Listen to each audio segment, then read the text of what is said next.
Assalamualaikum warahmatullahi wabarakatuh. Waalaikumsalam warahmatullahi wabarakatuh. Selamat pagi semua teman-teman yang sudah hadir. Alhamdulillah di pagi hari ini menjelang bulan Ramadan kita masih bisa menyempatkan waktu untuk mengadakan diskusi. Diskusi ke-50 dari kelompok pencapir merupakan suatu lanjutan dari tema yang sebelumnya. Di diskusi sebelumnya, yaitu di diskusi ke-49, sebagaimana kita ketahui bersama, kelompok pencapir sekaligus memperingati HUT keempat yang mengangkat tema pembiayaan melalui penerbitan obligasi dengan prinsip syariah dalam rangka mendorong kegiatan ekonomi sektor real. Nah, tergelitik dari itu ya, kemudian kita ingin lebih dalam lagi membahas tentang apa saja sih sebetulnya prinsip-prinsip syariah yang harus kita kenali di dalam kegiatan kita melakukan pembuatan akta yang berhubungan dengan pembiayaan syariah. Tetapi ada sedikit pergeseran ya, nanti mungkin kita akan perdalam lagi. Pada minggu yang lalu kita semua kelompok pencapir didampingi oleh Pak Ustadz mengadakan audiensi dengan Komisioner OJK, Ibu Frederica, yang alhamdulillah diterima sangat baik.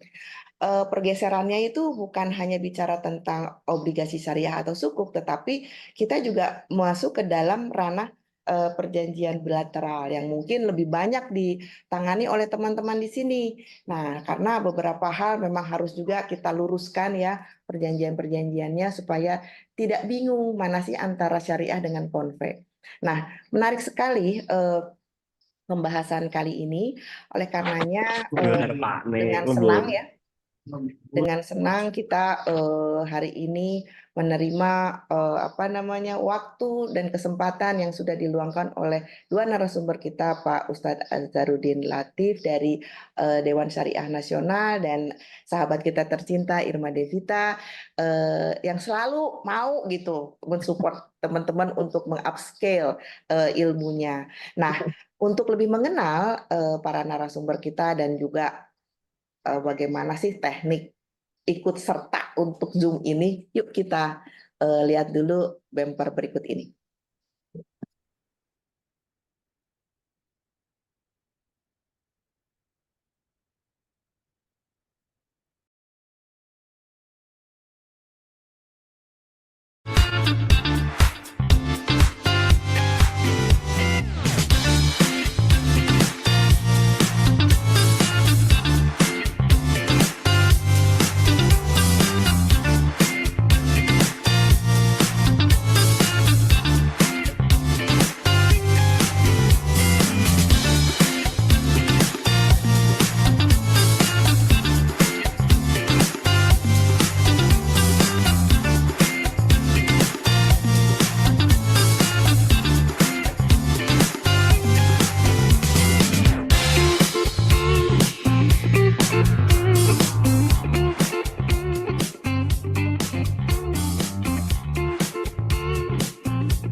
Demikian video bumper yang memulai acara diskusi hari ini.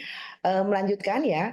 Jadi dari hasil audiensi kemarin perlu adanya identifikasi seputar isu-isu kesyariahan yang nanti bisa jadi landasan prinsip-prinsip syariah yang harus ada dalam suatu perjanjian. Ditambahkan lagi, kita kadang-kadang bingung ya apabila kita membantu pembuatan perjanjian pembiayaan syariah di bank yang satu grup mix antara konve dengan syariah. Kadang-kadang si legal banknya juga copy paste aja, di mana juga kita juga tidak jeli, mereka juga tidak terlalu paham mungkin. Akhirnya rujukannya adalah POJK. Sebetulnya POJK untuk yang non syariah. Mohon maaf teman-teman yang ikut tolong di mute. Nah, jadi itu yang harus kita bahas hari ini. Terutama bicara tentang jaminan. Jaminan ternyata hasil kemarin diskusi sedikit dengan Pak Ustadz, jaminan tuh tidak melulu sama ya, sama apa jaminan konvensional dengan jaminan syariah karena karakteristiknya juga berbeda. Ya, kita kan tidak mengenal adanya bunga, riba dan segala macam. Nah, apa sih jadinya konsep-konsep yang harus kita perhatikan di sini? Nah, untuk memulai mungkin kita akan meminta Ibu Irma Devita untuk menjadi pemantik ya pada acara diskusi kali ini yang nanti akan dilanjutkan oleh Pak Ustadz untuk kita bahas secara tuntas bagaimanakah jaminan dalam pembiayaan syariah. Silakan Mbak Irma 20 menit ya. Terima kasih.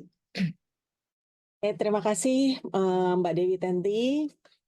Terima kasih juga rekan-rekan dari Kelompok Pencapir yang mempercayakan. Ini saya sebetulnya agak deg-degan karena pinter semua nih, apalagi sahabat-sahabat saya yang ikutan sama Mbak Dewi Tenti nih.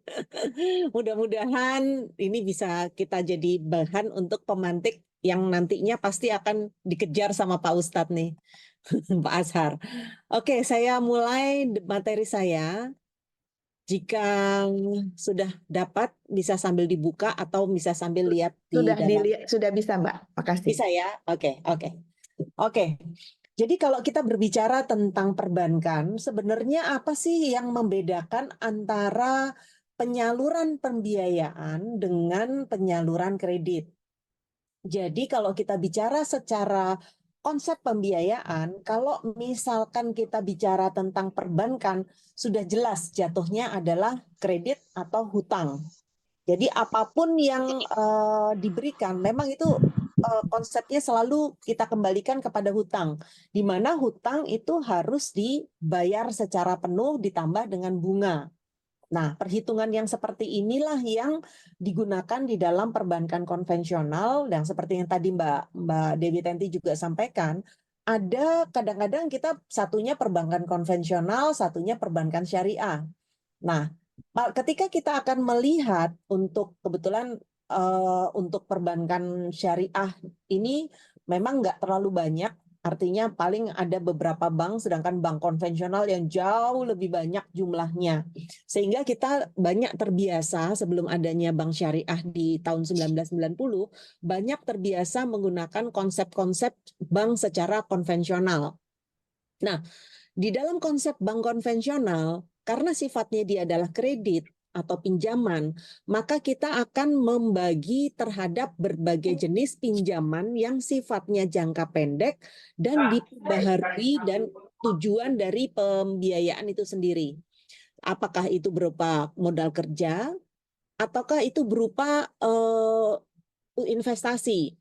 Nah, biasanya kalau dalam bank konvensional, ini sebagai latar belakang ya buat rekan-rekan sekalian, kenapa sih kok ada konsep ada pinjaman rekening koran? Pasti banyak yang sudah paham, tapi ada beberapa yang butuh mungkin kembali kepada dasar, kembali ke laptop ya, kembali kepada buku atau aturan dasarnya. Kalau kita bicara tentang pinjaman rekening koran atau pinjaman revolving reguler, itu sifatnya selalu short term. Short term itu artinya kita hanya meminjam maksimum selama 12 bulan, di mana setiap tahunnya akan diperbaharui atau tidak diperbaharui. sifatnya kalau pinjaman rekening koran maupun konsep dari revolving reguler atau revolving loan itu lebih kepada pembiayaan dengan metode yang singkat dan biasanya digunakan untuk modal kerja. Nah, bedanya lagi pembagian antara rekening koran maupun revolving reguler masing-masing memiliki karakteristik di mana rekening koran tuh seolah-olah merupakan tambahan uang bagi debitur untuk bisa mendapatkan penambahan terhadap modal kerjanya, di mana dia bisa tarik masuk begitu ya. Terus kemudian misalkan nih 12 bulan, dia hanya perlu selama 4 bulan saja. Dia akan narik dari plafon 1 miliar, dia akan narik sekitar 500 juta misalkan. Nah, dari 500 juta itu dia akan tarik dan dikenakan bunga sebesar 500 dari 500 juta dan berapa lama waktu pemakaiannya. Nah, itulah yang terus-menerus akan bergulir. Sedangkan untuk pinjaman revolving reguler lebih kepada dia harus ada PO, harus ada underlying dokumen, tapi juga sifatnya pakai tenor, artinya selalu ditarik, diambil begitu. Nah, sedangkan untuk fixed loan atau term loan biasanya namanya bisa term loan, bisa fixed loan, bisa KIN atau kredit investasi begitu ya. Itu menggunakan konsep yang long term, middle sama long term. Biasanya dia untuk investasi pembangunan gedung, investasi untuk membeli mesin, membeli aset, dan lain sebagainya. Bentuknya itu bisa kredit installment, bisa pinjaman jangka panjang, bisa KPR, bisa kredit angsuran berjangka. Nah, kenapa saya perlu menjelaskan konsep-konsep ini? Karena ketika nanti akan diperbandingkan dengan konsep syariahnya, di sini akan kelihatan bedanya. Sama seperti misalkan ada bank garansi loh, bank garansi yang seperti di dalam konsep dari perbankan syariah mau atau apakah sama dengan bank garansi dari konsep perbankan konvensional. Juga ada letter of credit atau LC dan surat kredit berdokumen dalam negeri atau SKBDN. Nah, kalau kita perbandingkan ke bank syariah, di sini kegiatannya jelas. Tidak ada kalimat kredit, karena tidak ada konsep hutang di sini. Karena hutang dianggap harus dibayar, kalaupun kita mau memberikan pinjaman, itu dengan menggunakan akad yang memang harus dikembalikan sesuai dengan jumlah yang dipinjamkan. Oleh karena itu, di dalam konsep bank syariah, prinsipnya rekan-rekan nanti namanya bisa macam-macam. Tapi secara konsepnya adalah jual beli. Nah, kalau jual beli, kita menggunakan konsep murabahah serta istisna atau salam. Nah, dalam hal ini rekan-rekan sekalian, ketika rekan-rekan nantinya akan berhadapan dengan pembelian atau pembiayaan suatu aset, di mana aset itu harus dibeli terlebih dahulu, bentuknya adalah hanya 3 itu tadi. Ada yang murabahah, di mana harus dilakukan pembelian terlebih dahulu, bank memberikan kuasa kepada nasabah untuk membeli aset dimaksud untuk prinsip KPR. Kemudian bank memberikan harga atau menjual kembali kepada nasabah dengan harga tertentu. Terus istisna atau salam itu masalah kredit yang untuk pembangunan real estate. Jadi ada juga yang kita minta dibikinkan terlebih dahulu, baru terus kemudian bisa kita beli dengan pembuatan konsep secara prinsip jual beli tadi. Nah, prinsip yang kedua adalah prinsip bagi hasil atau kerjasama, di mana ada dua jenis, walaupun nanti saya jelaskan akan ada macam-macam ya. Itu dengan menggunakan konsep mudharabah, di mana ada seorang mudharib atau orang yang menjalankan usaha tersebut. Jadi ada orang nih, bank syariah datang ke bank muamalat, taruhlah ya. Saya punya proyek nih, proyek apa? Saya mau bikin saya mau bikin sebuah investasi untuk hotel misalkan. Nah, siapa yang akan menjalankan? Saya sebagai mudharibnya. Saya adalah orang yang akan menjalankan hotel tersebut. Atau mau bikin warung misalkan. Warung terus kemudian dia akan bertindak sebagai orang yang menjalankan usaha dimaksud. Jadi sebagai contoh seperti ini dalam gambar. Dia mau bikin minimarket. Terus kemudian dari minimarket dia bilang nih saya kepada bank di gambar kedua. Di gambar kedua dia bilang gimana saya punya minimarket, saya punya prospek dan lain sebagainya, nanti bank akan memberikan modal. Dia bisa 50-50 atau tidak. Nah, nanti setelah dibangun dia akan mendapatkan pembukaan proyek tadi dalam bentuk minimarket. Nah, setelah dia dapat penghasilan, dia akan melakukan bagi hasil dengan bank syariah. Nah, sedangkan kalau musyarakah, ini masing-masing memiliki porsi. Ini banyak yang digunakan di dalam konsep pembiayaan investasi, di mana nantinya masing-masing memiliki aset, masing-masing memiliki modal. Bank misalkan konsepnya 30-70 atau 40-60, nah dari situ nanti akan ada kerjasama. Nah, dari proses tersebut, maka akan ada pemberian modal. Dari modal dimaksud nanti akan ada yang istilahnya profit loss sharing. Nah, biasanya bank akan membiayai suatu proyek yang sudah jelas dan dia akan menaruh orang di dalam proyek tersebut agar bisa dia nanti mengawasi dan memonitor setiap kali terjadi kegiatan di dalam usaha yang diajukan oleh nasabah. Tapi ada juga konsep pembiayaan dalam bentuk qard atau sewa atau ijaroh. Biasanya qard itu kalau kita mau melakukan hiwalah atau hawalah terkait dengan proses penyaluran pembiayaan dengan metode saya mau take over. Dengan take over, bank akan mencairkan sejumlah dana, terus kemudian dana itulah yang akan digunakan untuk melakukan take over. Contohnya Bank Muamalat, saya punya kredit di BSI. Terus saya mau pindah sama Bank Muamalat aja deh, saya dapat uang lebih gede dari Bank Muamalat, dapat pembiayaan lebih besar dibandingkan dengan waktu saya di BSI. Misalnya nih contohnya, ini sekedar ilustrasi supaya mudah dipahami. Nah, kemudian dari sisi itu, maka saya langsung meminta kepada bank muamalat, ini nih saya punya outstanding sebesar 700 juta. Nanti saya akan dapat pembiayaan dari bank muamalat sebesar 1,5 miliar, misalnya begitu. Nanti bank muamalat setelah pengikatan akan memberikan pembiayaan yang 700, memberikan qard akadnya kepada Bank BSI untuk supaya jaminan-jaminan tersebut bisa keluar, utang dilunasi dan kita hidup dibuat lagi perjanjian baru, saya utang ngomongnya, saya pembiayaan baru melalui bank muamalat. Nah, setelah itu barulah kita cari manalah yang cocok untuk bisa dijadikan sebagai dasar untuk pembiayaan di bank muamalat.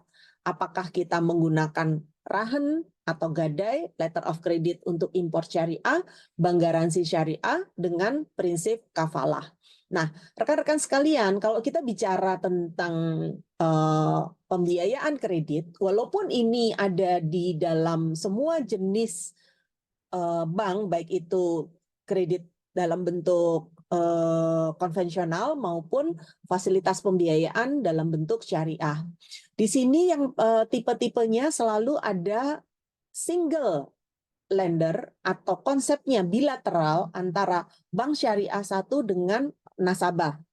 Ketika ada konsep single lender ini, kita yang lakukan secara umum sebagian besar, mungkin 95% ya, itu single lender.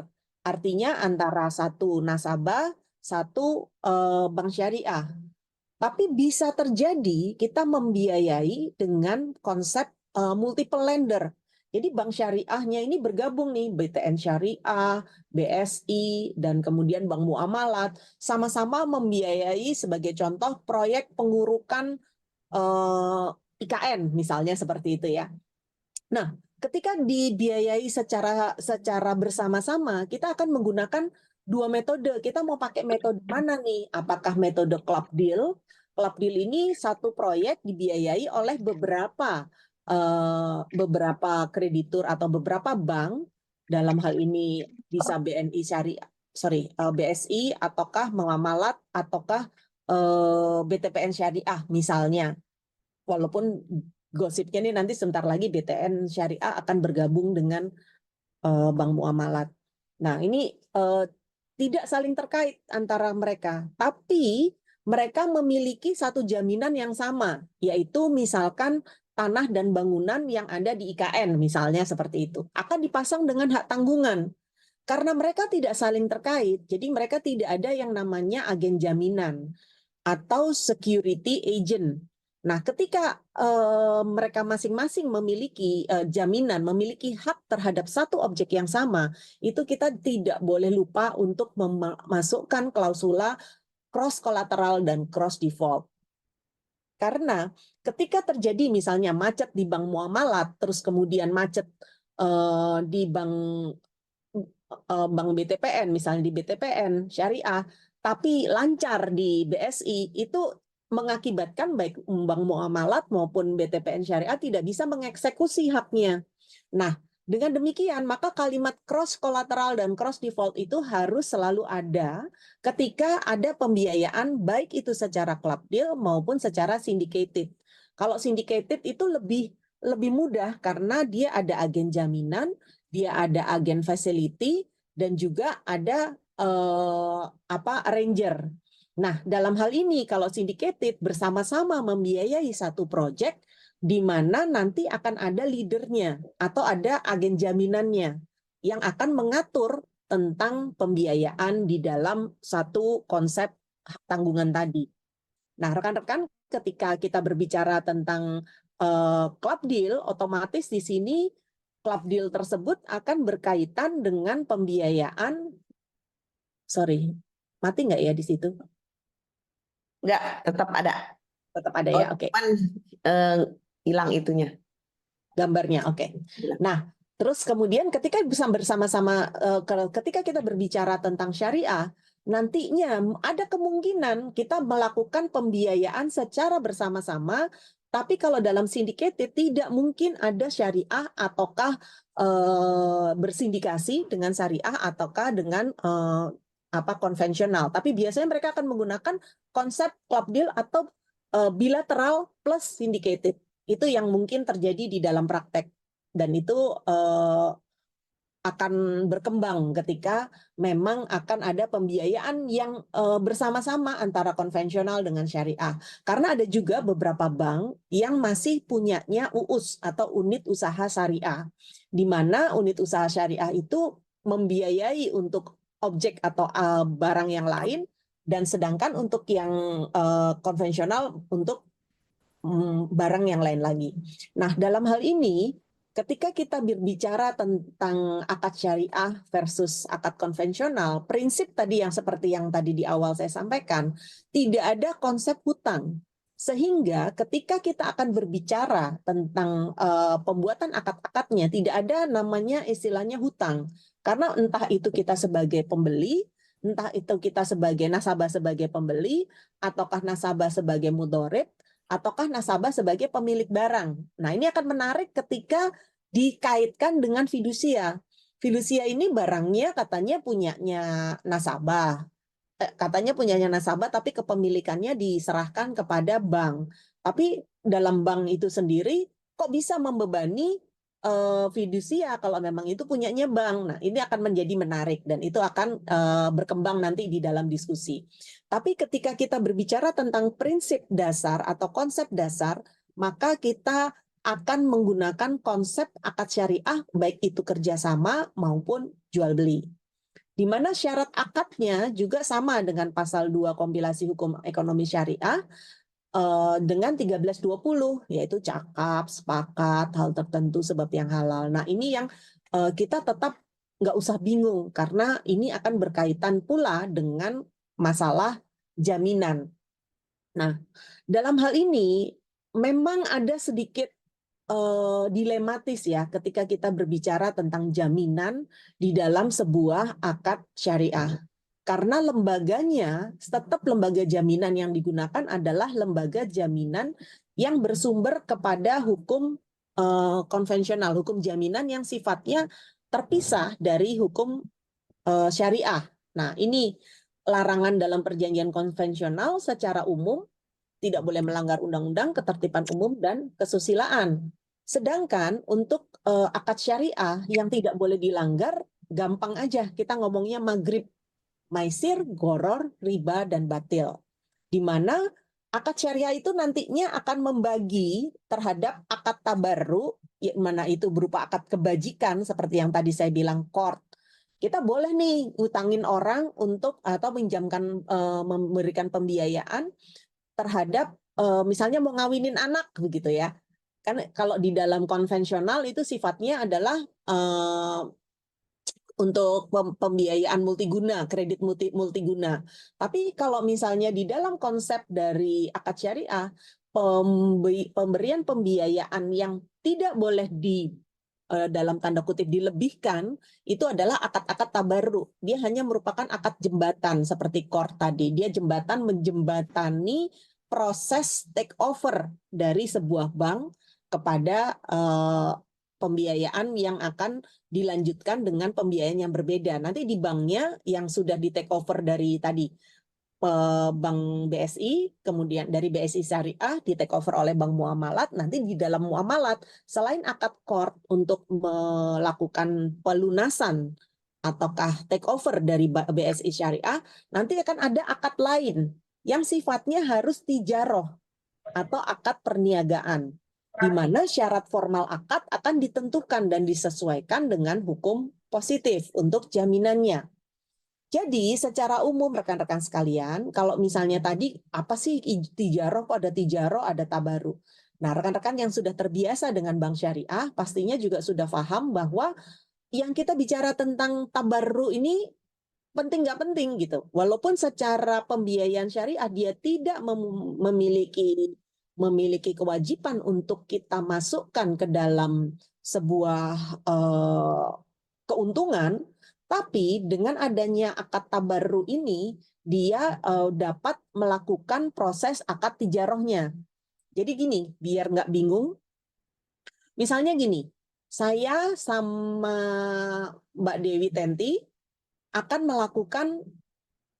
pinjam uang nih sama Mbak Dewi Tenti. Mbak, aku mau ini nih, mau beli rumah atau mau beli kantor, tapi nggak punya uang. Nah, Mbak Dewi Tenti ini kan karena uangnya banyak, jadi udah ada berapa gitu kan. Nah, tapi caranya adalah saya kasih tahu Mbak Dewi Tenti ini loh rumah yang mau saya beli. Nah, Mbak Dewi langsung bilang ke saya, oke, kalau gitu Mbak Irma beliin ya. Ini saya kasih wakalah, saya kasih kuasa untuk beli dengan Mbak Dede misalnya. Ini ceritanya karena kelihatan ada Mbak Dede juga. Nah, beli kepada Mbak Dede. Udah nih, perjanjian antara Mbak Dede sama saya sudah dilakukan, tapi saya sebagai kuasa dari Mbak Dewi Tenti. Dalam hal ini adalah yang namanya akad tabarunya, yaitu akad wakalah. Nah, akad wakalah inilah yang dijadikan dasar agar nanti Mbak DT ketika akan menjual lagi kepada saya dengan konsep murabahah, memberikan margin di situ. Memberikan margin, saya beli dari Mbak Dede dengan harga taruhlah 1M, ada marginnya yang akan dicicil. Saya tawar-tawar sama Mbak DT, Mbak, saya bisanya nyicil selama 10 bulan, saya nyicil selama 10 tahun, saya bilang gitu. Berarti 120 bulan. Wah, kelamaan Mbak Irma. Kalau misalnya segitu nanti berarti saya nggak untung dong. Saya kan mau jual 1,5 M, dapatnya pengen cepat. Akhirnya kita bernegosiasi, ya udahlah kalau gitu 5 tahun aja. Nah, dalam 5 tahun itu sudah langsung dicicil nih. Dicicil, jaminannya apa? Jaminannya adalah rumah yang saya beli dari Mbak Dede. Nah, dalam hal itu baru kemudian ketika sudah terjadi perjanjian tadi, kok kayaknya Mbak Irma butuh ini deh, kayaknya saya nggak cicilannya tambahan lagi deh, Mbak Irma kayaknya pendapatannya kurang nih, katanya Mbak DT. Ya udah, Mbak Nenden yang bilang, udah deh saya kasih kafalah, saya jamin Mbak Irma akan bayar. Kalau Mbak Irma nggak bayar, nanti saya yang bayar. Kafalah yang seperti itulah yang dijadikan metode untuk melakukan personal garansi ataukah corporate garansi. Nah, Kalau kita bicara tentang rahen, kembali lagi, itu akan berbeda dengan rahen gadai di dalam konsep konvensional. Karena rahen itu sendiri merupakan akad yang kita naruh titipan barang kepada bank, misalkan BSI lah. BSI bikin ini Bu Irma nih bisa nggak, mau nggak nih ada cicil emas nih gitu kan. Cicil emas tentunya dengan adanya cicil emas ini kan saya harus bayar nih cicilan emas, dibelikin dulu nih sama BSI. Nah, baru saya bayar tiap bulan dengan metode cicilan. Tapi di samping itu ada variable cost-nya dalam bentuk kita melakukan kita bayar pinjaman SDB, kita bayar biaya penitipan, biaya pengurusan dan lain-lain yang itu merupakan keuntungan dari bank. Nah, kalau kita bicara tijaroh, itu kan langsung akadnya memang perniagaan. Ada salam, ada istisna, ijaroh murni, ijaroh wal itikna, IMBT, inan, mufawada, buju, abdan, dan sebagainya. Pokoknya ada atau tidak tercampurnya suatu kepemilikan, itu adanya di kerjasama. Tapi kalau tidak ada suatu percampuran sama sekali, berarti kita jual beli. Nah, dalam akad, di dalam hukum syariah, itu biasanya jaminan sifatnya tidak wajib. Tapi itu digunakan tetap penting agar nasabah memenuhi kewajibannya. Dan bank bisa minta jaminan apapun. Nah, ini harus dijamin nih. Nah, cuman di dalam prosesnya itu selalu harus ada akad-akad tabarunya. Jadi biasanya kalau misalnya dalam bank konvensional itu biasanya cuma perjanjian kredit dan perjanjian jaminan. Nanti kalau dalam akad syariah selalu menyertakan ada underlying, istilahnya underlying dokumen yang menyatakan bahwa setelah lunas ataukah setelah terjadi akan ada jual beli lagi yang dari Mbak DT tadi kepada saya. Jadi akhirnya saya akan menjadi pemilik secara mutlak. Saat ini yang sedang trending dalam arti sedang sangat banyak terjadi di dalam masyarakat itu adalah adanya akad secara musyarakah mutanakisah. Musyarakah mutanakisah ini menarik sekali karena kalau kita pakai konsep murabahah itu menjadi sulit karena ada yang namanya variable cost. Kalau istilahnya di dalam konsep syariah, itu variable cost, di mana underlying-nya harus ada dokumennya itu apa, tapi kalau di dalam konvensional sudah langsung kredit dan bunga.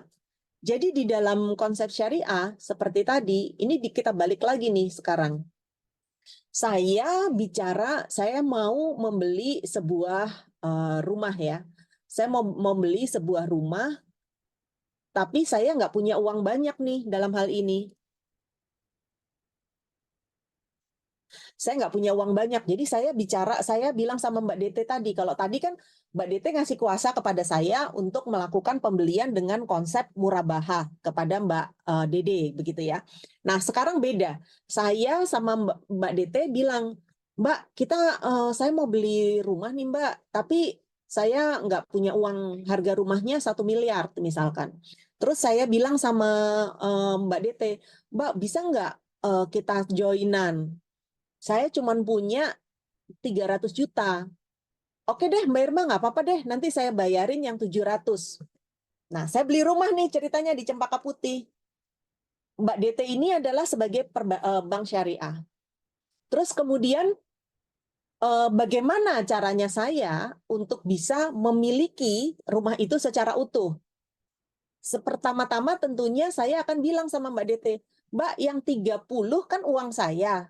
Berarti saya punya kepemilikan 30% terhadap rumah seharga 1 miliar. Sampai di sini jelas ya? Nah, terus kemudian Mbak DT punya kepemilikan 70% dari rumah yang seharga 1 miliar. Tapi rumah ini mau saya pakai Mbak DT. Kalau begitu, gini aja Mbak Irma. Mbak Irma bayar sewa sama saya untuk yang 70%. Terus Mbak Irma cicil tiap bulan ke saya untuk menambah porsi dari Mbak Irma, dan mengurangi porsi dari saya. Nah, inilah yang dilakukan oleh bank-bank syariah dengan bentuk akad musyarakah mutanakisoh. Jadi rekan-rekan sekalian, ketika saya menyicil kepada Mbak DT, yang saya lakukan cicilan itu apa? Pertama adalah harga barang, bagian ataukah bagian dari barang yang ada di dalam hak yang dimiliki oleh Mbak DT. Yang kedua, saya sewa atau ijaroh. Jadi dalam akad musyarakah mutanakisoh itu ada dua akadnya, yaitu yang pertama adalah akad cicilan, karena musyarakah, kita bermusyarakah. Pokoknya kalau udah ada syirkah, itu artinya memiliki secara bersama-sama. Saya bilang sama Mbak DT, Mbak, saya bayar ya tiap bulan 3 juta untuk biaya cicilan untuk membeli porsinya Mbak DT, tapi saya juga bayar 1 juta untuk sewa haknya Mbak DT, yang si 70% tadi. Nah, inilah yang menjadi bagian dari yang diperjanjikan ketika kita menandatangani akad musyarakah mutanakisoh.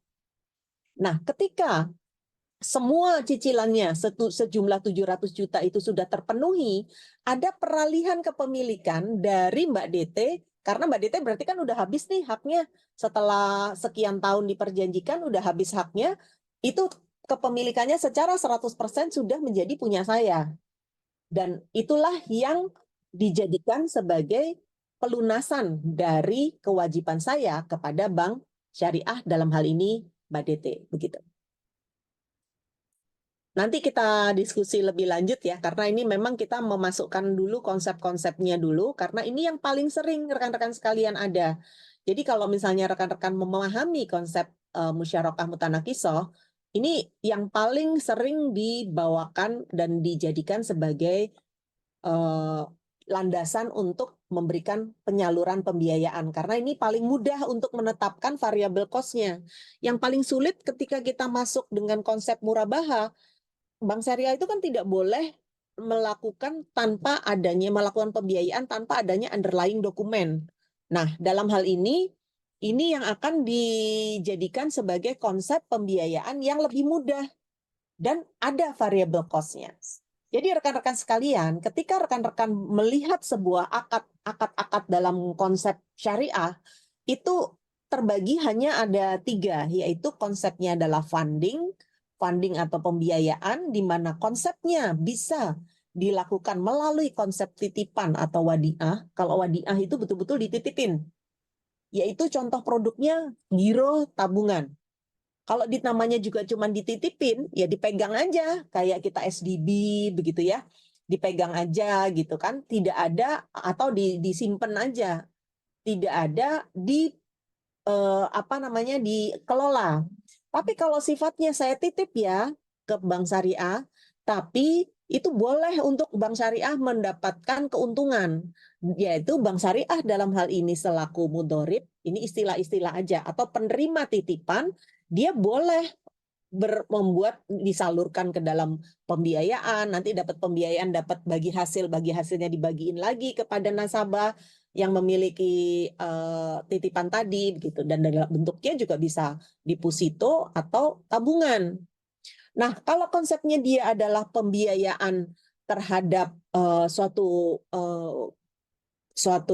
proyek yang nyata, biasanya menggunakan konsepnya adalah jual beli, seperti contohnya murabaha, salam, istisna. Nah, contoh dalam kredit realnya adalah car loan, kredit pertanian, dan kredit konstruksi.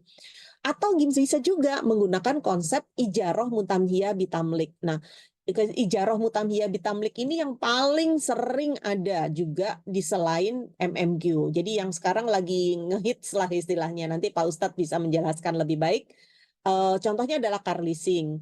Jadi kita seperti leasing, tapi kita beralih jadi awalnya sebagai penyewa, tapi setelah pada akhir masa sewa nantinya akan menjadi ada nilai tebus yang mengalihkan kepemilikan dari pihak pemilik barang kepada pihak penyewa. Atau investasi dalam bentuk mudharobah, musyarakah, seperti konsep dari kredit modal kerja.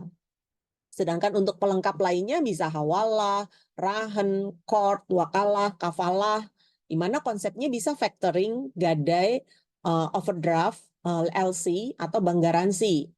Nah, di samping itu, Bank Syariah juga punya konsep jual beli, sewa maupun agensi, yaitu syarf, ijarah, wakalah. Contohnya adalah jual beli, falas, SDB, atau transfer. Nah, di sini Mbak rekan-rekan, Irma, boleh 3 menit lagi ya? oke. Ya, Nah, di makasih. sini, oke, nggak apa-apa. Terima kasih. Nah, sekarang kita bicara tentang letter of credit. Kalau melihat gambar ini, mungkin rekan-rekan akan merasa rumit ya. Kok ada deal, ada bank, ada payment. Sekarang gampangnya gini. Saya kasih contoh lagi, Mbak Nenden. Saya bilang sama Mbak Nenden misalkan saya jualan hijab. Saya jualan hijab di Tokopedia, di Shopee misalnya ini ya, sebut barang supaya sebut merek supaya gampang. Saya jualan hijab di Shopee, kemudian Mbak Nenden mau beli hijab saya. Mbak Nenden nggak kenal saya nih ceritanya. Nggak kenal saya, ya entar kalau misalnya saya bayarin, saya transferin, ternyata hijabnya nggak sama lagi dengan contohnya. Terus akhirnya Mbak Nenden bilang, kita pakai ini aja deh, Shopee atau Tokopedia, begitu. Akhirnya oke, kita setuju. Nah, dalam hal ini nih, Mbak Nenden akan naruh uang. Jadi yang milih yang mana nih Mbak Nenden? Oh nih yang ini nih, yang warna coklat, hijau, merah, kuning, biru, misalnya gitu. Kalau 5, taruhlah semuanya nilainya harganya 500.000. Kalau misalnya dalam Mbak Nenden langsung transfer ke saya, ya kalau saya langsung bayar ke Mbak Nenden. Tapi kalau misalkan ternyata Mbak Nenden nggak bayar, saya udah terlanjur kirim barang, saya juga rugi. Nah, itulah konsep dari LC syariah. Kita taruh di bank, ditaruh di bank, dalam hal ini kayak seperti Shopee atau Tokopedia, kan begitu saya milih barang, saya akan didebet uangnya langsung disimpan di dalam di dalam rekening dari Shopee ataukah Tokopedia. Baru akan dicairkan setelah Mbak Nenden menerima hijab yang dari saya tanpa komplain. Begitu Mbak Nenden bilang oke, terus kemudian diterima, uang yang yang saya taruh di Shopee itu, yang ditaruh sama Mbak Nenden di Shopee itu, langsung bisa cair ke dalam rekening saya yang selaku penjual begitu. Nah, di sini ada satu penting yang sebelum saya tutup. Kadang-kadang di dalam suatu syariah, di dalam suatu jaminan syariah, kita harus pastikan bahwa di dalam akta itu tertulis juga mengenai konsep-konsep syariahnya. Jadi jangan sampai kita berbicara masih ada hutang, masih ada kreditur, debitur. Tentunya di sini adalah bank, nasabah, serta pembiayaan konsepnya. Nah, yang paling sering ini rekan-rekan hati-hati adanya bikin kuasa menjual di samping SKMHT. Padahal dengan adanya kuasa menjual dengan SKMHT itu akan melemahkan SKMHT itu sendiri. Walaupun saya tahu ada di satu bank tertentu yang bilang bahwa take it or leave it, begitu. Padahal dari sisi kita, kalau kita dibilang take it or leave it, ya tentunya kita kadang-kadang ya daripada nggak dapat kerjaan, ya udahlah merem-merem dikit gitu kan. Nah, di sini juga mengenai penetapan domisili hukum. Nah, karena hal ini, domisili hukum ini menjadi penting ketika untuk penyelesaian sengketa. Nanti Pak Ustadz akan menambahkan mengenai hal tersebut. Nah, di sini bisa menggunakan Basyarnas, tapi ada juga masih tetap menggunakan pengadilan negeri, karena ada yang menyampaikan bahwa dengan adanya pengadilan agama yang kita pilih, tetap jatuhnya nanti ke pengadilan negeri lagi yang untuk mengeksekusi. Tapi di sini berkembang terus ya. Terus kemudian juga rekan-rekan apabila menaruh saksi-saksi di dalam SKMHT ataukah di dalam perjanjian pembiayaan secara syariah, kalau perempuan itu standarnya dia harus 2. Jadi saksi 2, kalau perempuan semua ya saksinya 4 begitu. Kalau pegawai kita ada yang jadi saksi, jadi paling gampang saksinya udah deh laki-laki 2 aja gitu. Karena kalau perempuan berarti 2, satu laki-laki 2 perempuan bisa 3, atau kalau dua-duanya perempuan ya berarti harus tambah 2 lagi berarti 4 begitu. Intinya itu aja, rekan-rekan sekalian, nanti kita bicara dan berkembang lagi nanti di dalam diskusi. Terima kasih, lebih kurangnya saya mohon maaf dan tentunya akan dilengkapi oleh Pak Ustadz Azhar Rudin Latif. Silakan. Terima kasih. Assalamualaikum warahmatullahi wabarakatuh. Waalaikumsalam warahmatullahi wabarakatuh. Mbak Irma, terima kasih ya. Jadi kita benar-benar di-refresh lagi tentang apa namanya dari mulai terminologi ya, dasar-dasar yang harus kita juga bedakan antara konvensional dengan syariah. Jadi jangan lupa, jangan mix up antara utang ya, pembiayaan, debitur, kreditur itu penempatannya di mana. Nah, yang menarik di sini adalah kembali lagi kepada tema yaitu jaminan utang, di mana jaminan utang kan sifatnya asesor, menginduk kepada perjanjian induk yang harus ada utang piutang ya kan. Nah, tadi Bu Irma sudah sampaikan juga sayangnya untuk aturan-aturan main untuk hak tanggungan, fidusia dan hukum jaminan lainnya masih dalam koridor hukum konvensional seperti itu kan.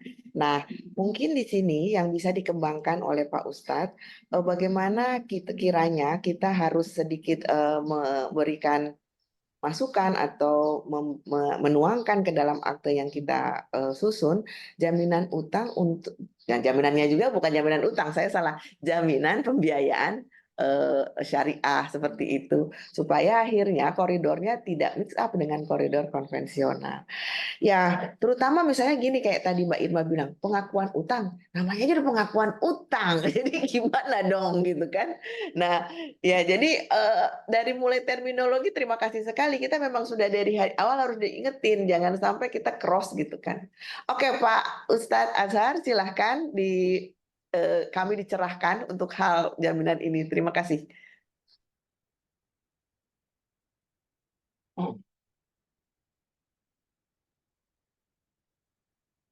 Kelihatan Bu ya? Belum muncul, masih Masih di Lebak Bulus berarti. belum. Macet kayaknya Pak, macet. Demo KPU. Demonya di sana Pak, bukan di sini Pak. Double klik to enter full screen mode. Bapak belum. Loading ya. Oke. Assalamualaikum warahmatullahi wabarakatuh.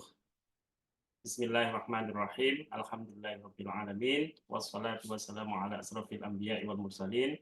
Sayyidina wa maulana Muhammadin wa ala alihi wa ashabihi ajma'in, amma ba'du.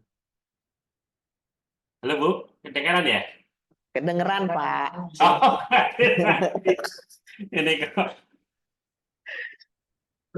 Suaranya sih enggak delay, cuma nah udah mulai kelihatan. Udah Siap. kelihatan. Iya. Standar. Oke.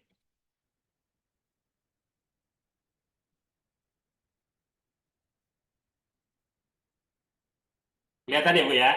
Full ya?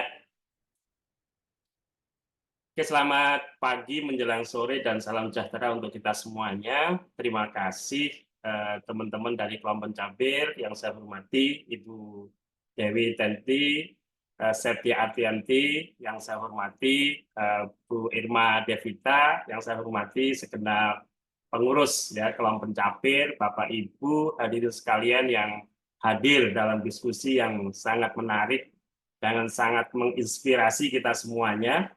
Nah, mudah-mudahan diskusi kita pada siang hari ini akan melahirkan pemikiran-pemikiran yang lebih jauh sebagai PR kita semuanya. Jadi sebelumnya kami sampaikan bahwa kita forumnya adalah diskusi. Jadi tidak ada yang final dan termasuk nanti yang saya sampaikan lebih banyak letupan-letupan pemikiran berdasarkan pengalaman selama ini mendampingi baik bank syariah, multifinance, dan lembaga keuangan syariah lainnya ketika memberikan pembiayaan ke masyarakat. Tadi terima kasih sekali Bu Irma sudah memberikan paparan yang luar biasa dan insya Allah paparan tadi untuk memberikan apa ya kepada kita view yang sama gitu, karena bisa jadi kalau nggak ada pengantarnya nanti perspektifnya itu bisa berbeda-beda. Nah, dan Bapak Ibu yang saya hormati, kalau kita bicara kerjaan Bapak Ibu ya, kebanyakan ini para notaris, ini kerjaan yang mulia sekali. Tadi Bu Dewi saya bilang kalau bikin pengajian tentang kenotariatan aja udah penuh pahala. Nah, apalagi surat yang terpanjang dalam Al-Quran dan beruntun, ini dua-duanya terkait tugas notaris, yaitu surat Al-Quran terkait bagaimana upaya untuk memitigasi resiko kegiatan utang piutang dalam Al-Quran. Jadi jelas sekali dalam Al-Baqarah 282, ya ayyuhalladzina amanu idza tadayantum bidainin ila ajalin musamma faktubuh. Jika kalau kalian melakukan transaksi secara tidak tunai, ya, tidak tunai, maka hendaknya ditulis. Nah, ini kerjaan notaris kan. Jadi notaris ini menjalankan perintah Allah surat Al-Baqarah ayat 282. Nah, kemudian ayat berikutnya 283 ini menarik nih, ini yang terkait dengan pembahasan kita. Wa in kuntum ala safarin falam tajidu katiban farihanum maqbudah. Jika kita melakukan transaksi tidak secara tunai dalam kondisi misalnya kita bepergian, ternyata kita melakukan transaksi utang piutang, ini konteksnya ya dulu ketika Al-Quran lahir, tapi ya kalau konteks sekarang ya utang piutang, kemudian kita tidak menemukan seorang penulis, nah tidak menemukan penulis notaris. Gak enak ya suaranya. Halo? Halo? Emang ada speaker dia deh kayaknya. Pak Ustadz, tolong diperbesar ya suara volumenya ya. Oh, udah kurang besar ya? Full. Oh iya. Ya. Kasih. Yang lainnya tolong di mute ya. Oke. Jadi ayat yang kedua ini, jika tidak ada proses tulis-menulis dalam kegiatan utang piutang, nah alternatif lainnya atau bisa dua-duanya harus ada farihanum maqbudah. Jadi ada rohen, jaminan yang dipegang oleh tentu saja kreditur. Nah ini Bapak Ibu yang saya hormati. Jadi mengenai jaminan, ini di state dalam Al-Quran tegas sekali, Al-Baqarah 283. Dan perlu saya jelaskan, kalau dulu zaman Nabi, lembaga jaminan ya hanya rohen, hanya jaminan kebendaan yang berupa gadai, macam fidusia, hak tanggungan, hipotek, rusik gudang, dan lain-lain, tentu belum ada Bapak Ibu. Nah, dulu namanya rohen, gadai yang dulu zaman Nabi. Akan tetapi substansi dari gadai ini adalah jaminan kebendaan. Untuk membedakan nanti di dalam syariah ada namanya kafalah, personal garansi, bortok dalam kajian hukum perdata kita. Nah, jadi rohen itu sebenarnya ya jaminan. Pengikatannya seperti apa ya bisa macam-macam ya di negara kita ini. Ada untuk benda bergerak ada gadai, ada jaminan fidusia, ada resi gudang. Untuk benda tidak bergerak ada hipotek, hak tanggungan yang saya yakin Bapak Ibu sudah tamat mengenai ini ya. Dan juga peraturan perundang-undangan yang terkait juga sudah tamat mempelajari, jadi nggak perlu saya jelaskan. Nah, yang menarik kajian kita saat ini adalah pertanyaan apakah fatwa DSN cukup membahas tentang jaminan ini. Karena ada beberapa orang dalam satu forum ketika saya ngasih seminar mengatakan, Pak, tolong DSN mengeluarkan fatwa tentang jaminan. Padahal fatwa tentang jaminan saat ini sudah cukup banyak di DSN MUI itu. Jadi setidaknya ada 5 fatwa yang langsung terkait jaminan dibanding di samping fatwa-fatwa lain tadi Bu Irma juga sudah menyebutkan ya beberapa fatwa. Memang di dalam fatwa tentang jaminan ini konteksnya adalah jaminan di pegadaian. Ya, konteksnya karena yang minta waktu itu adalah pegadaian. Jadi kalau pegadaian tentu saja nanti pengikatan gadai. Nah, termasuk juga produk perbankan itu kan ada gadai emas ya. Nah, itu juga relevan. Tetapi secara substantif sebenarnya fatwa-fatwa ini bicara tentang jaminan. Nah, fatwa 25 nih ya. bicara tentang rohen. Tadi saya bilang bahwa rohen, kalau orang Indonesia memaknai gadai itu dulu. Sekarang namanya jaminan kependaan, bisa gadai, bisa hak tanggungan, cara pengiriman politik dan lain-lain. Jadi rohen itu adalah jaminan kependaan. Kemudian ada rohen mas. Inilah yang di pegadaian ya. Ada rohen mas. Jadi rohen mas ini gadai emas. Nah, ini fatwanya. Ini juga norma-norma yang ada di fatwa ini bisa dijadikan dasar untuk pengembangan konsep penjaminan syariah nanti di Indonesia. Yang ketiga ada rohen tasjili. Nah, rohen tasjili ini ternyata pegadaian mengembangkan produknya tidak hanya gadai pengikatannya, tetapi ada hak tanggungan, termasuk ada fidusia, termasuk hak tanggungan. Makanya kemudian meminta fatwa ke DSN. Keluarlah fatwa tentang rohen tasjili. Rohen tasjili ini makna letterleknya adalah jaminan yang objek jaminannya dicatat. Ada catatannya, ada bukti kepemilikannya. Ya seperti BPKB yang diikat dengan fidusia, kemudian surat tanah yang diikat dengan hak tanggungan, itu istilah bahasa Arabnya adalah rohen tasjili, Bapak Ibu. Ini, rohen tasjili ini. Nah, kemudian ada fatwa yang menaungi, Bapak Ibu, yang menaungi fatwa-fatwa yang terkait tentang jaminan, yaitu fatwa 92 tahun 2014 tentang pembiayaan yang disertai dengan rohen. Rohen di sini jaminan maksudnya. Ya bentuknya ya bisa gadai, bisa fidusia, HT dan yang lain-lainnya. Nah, ini fatwa nomor 92 ini sangat clear mempertegas fatwa-fatwa sebelumnya yang boleh jadi belum dipahami. Nah, kemudian ada fatwa 105. Nah, ini 105 ini ceritanya tadi Bu Irma juga sempat menyinggung ya, tentang pembiayaan di bank syariah yang dilakukan dengan akad-akad yang berbasiskan bagi hasil.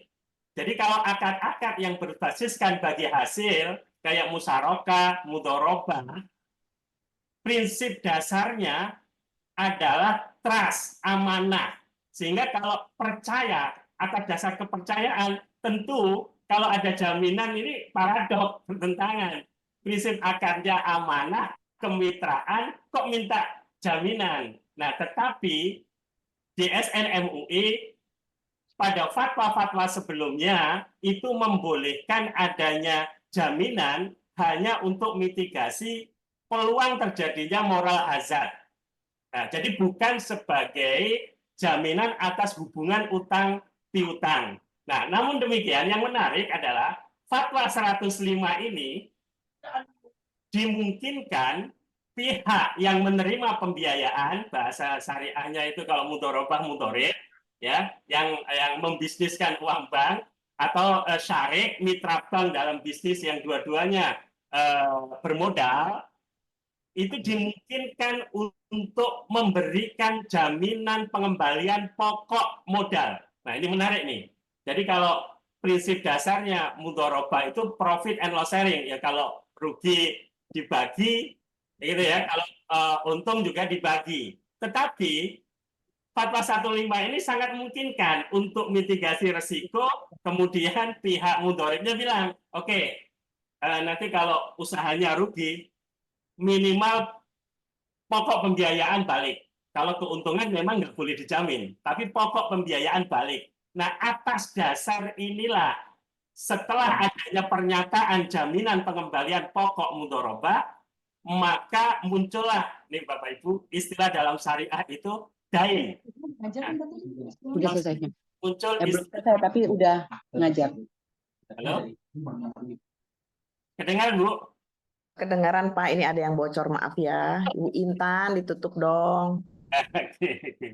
Nah, setelah adanya pernyataan jaminan, muncullah dalam syariat istilah dain. Dain itu kewajiban. Bahasanya ya muncul piutang. Piutang pokok. Nah, tadi kan Bu Dewi bilang bahwa pengikatan jaminan itu ya ada didasarkan pada hubungan hubungan kontrak yang melahirkan utang piutang. Nah, dalam konteks mudharabah musyarakah ini sangat mungkin nanti dilakukan pengikatan jaminan ketika sudah ada pernyataan jaminan dari mudharib yang menerima pembiayaan bagi hasil dari bank tadi itu, atau syarik mitranya bank ketika akadnya musyarakah, atau wakil. Nah, wakil ini belum banyak dikembangkan ya, nanti kapan-kapan kita bahas. Nah, apa kesimpulan dari fatwa ini? Bahwa di fatwa DSN, nomenklatur istilah fidusia, hak tanggungan, hipotek belum diperkenalkan. Istilah yang digunakan adalah rohen dan rohen tajili, yang berarti jaminan kependaan, yang ujung-ujungnya jaminan kependaan dalam konteks Indonesia ya diikat dengan gadai, fidusia, HT, dan hipotek, serta yang lainnya ya, termasuk resi gudang dan lain-lain. Oke, Bapak Ibu. Jadi itu yang perlu saya jelaskan terkait fatwa. Nah, kemudian Bapak Ibu, saya ingin mendalami fatwa yang saya katakan tadi, fatwa payung. Fatwa payung, Bapak Ibu. Ini menarik nih. Penegasan. Nih, semua bentuk pembiayaan, penyaluran dana, lembaga keuangan syariah boleh dijamin dengan agunan rohen sesuai dengan ketentuan dalam fatwa ini. Jadi meskipun ada istilah kredit di bank konvensional, di syariah pembiayaan, tetapi semua pembiayaan di bank syariah ujung-ujungnya dibolehkan adanya agunan. Nah, tapi harus mematuhi ketentuan ini, Bapak Ibu. Nah, ini ketentuannya. Pertama, pada prinsipnya akad rohen, nah ini ya, maksudnya jaminan kependaan itu dibolehkan hanya atas utang piutang yang timbul karena akad, nih Bapak Ibu. Jadi meskipun namanya pembiayaan syariah, kalau di bank syariah dengan menggunakan kata pembiayaan, bukan berarti tidak muncul hubungan utang piutang. Akan muncul hubungan piutang. Mengapa? Karena akad-akad pembiayaan di bank syariah yang menggunakan akad qard, jual beli, ijaroh, ya terutama jual beli, itu yang banyak dijelaskan juga oleh Bu Irma, ujung-ujungnya jual belinya tidak secara cash. Jual belinya secara tidak tunai. Nah, kalau tidak tunai itu melahirkan, bahasa Arabnya dain, melahirkan utang atau piutang, tergantung perspektifnya kreditur atau debitur. Nah, bahasanya melahirkan dain. Demikian juga sewa menyewa, ijaroh, sewa, itu ujung-ujungnya kalau bank syariah enggak cash. Sewanya adalah sewa ya yang dicicil, sehingga melahirkan dain juga. Nah, sehingga akad-akad yang melahirkan dain, utang piutang, itu secara prinsip boleh dikenakan jaminan. Dilakukan pengikatan jaminan ya menurut konteks Indonesia yang ada sekarang. Nah, kemudian yang kedua, pada prinsipnya dalam akad amanah, nah ini yang tadi Bu Irma juga udah jelaskan ya, akad amanah itu kategorisasinya misalnya musyarakah, mudharabah yang bagi hasil itu ya, yang dasarnya adalah trust kemitraan, tidak boleh adanya jaminan. Mengapa? Karena prinsipnya trust. Trust kok minta jaminan ya jadi nggak trust kan gitu ya.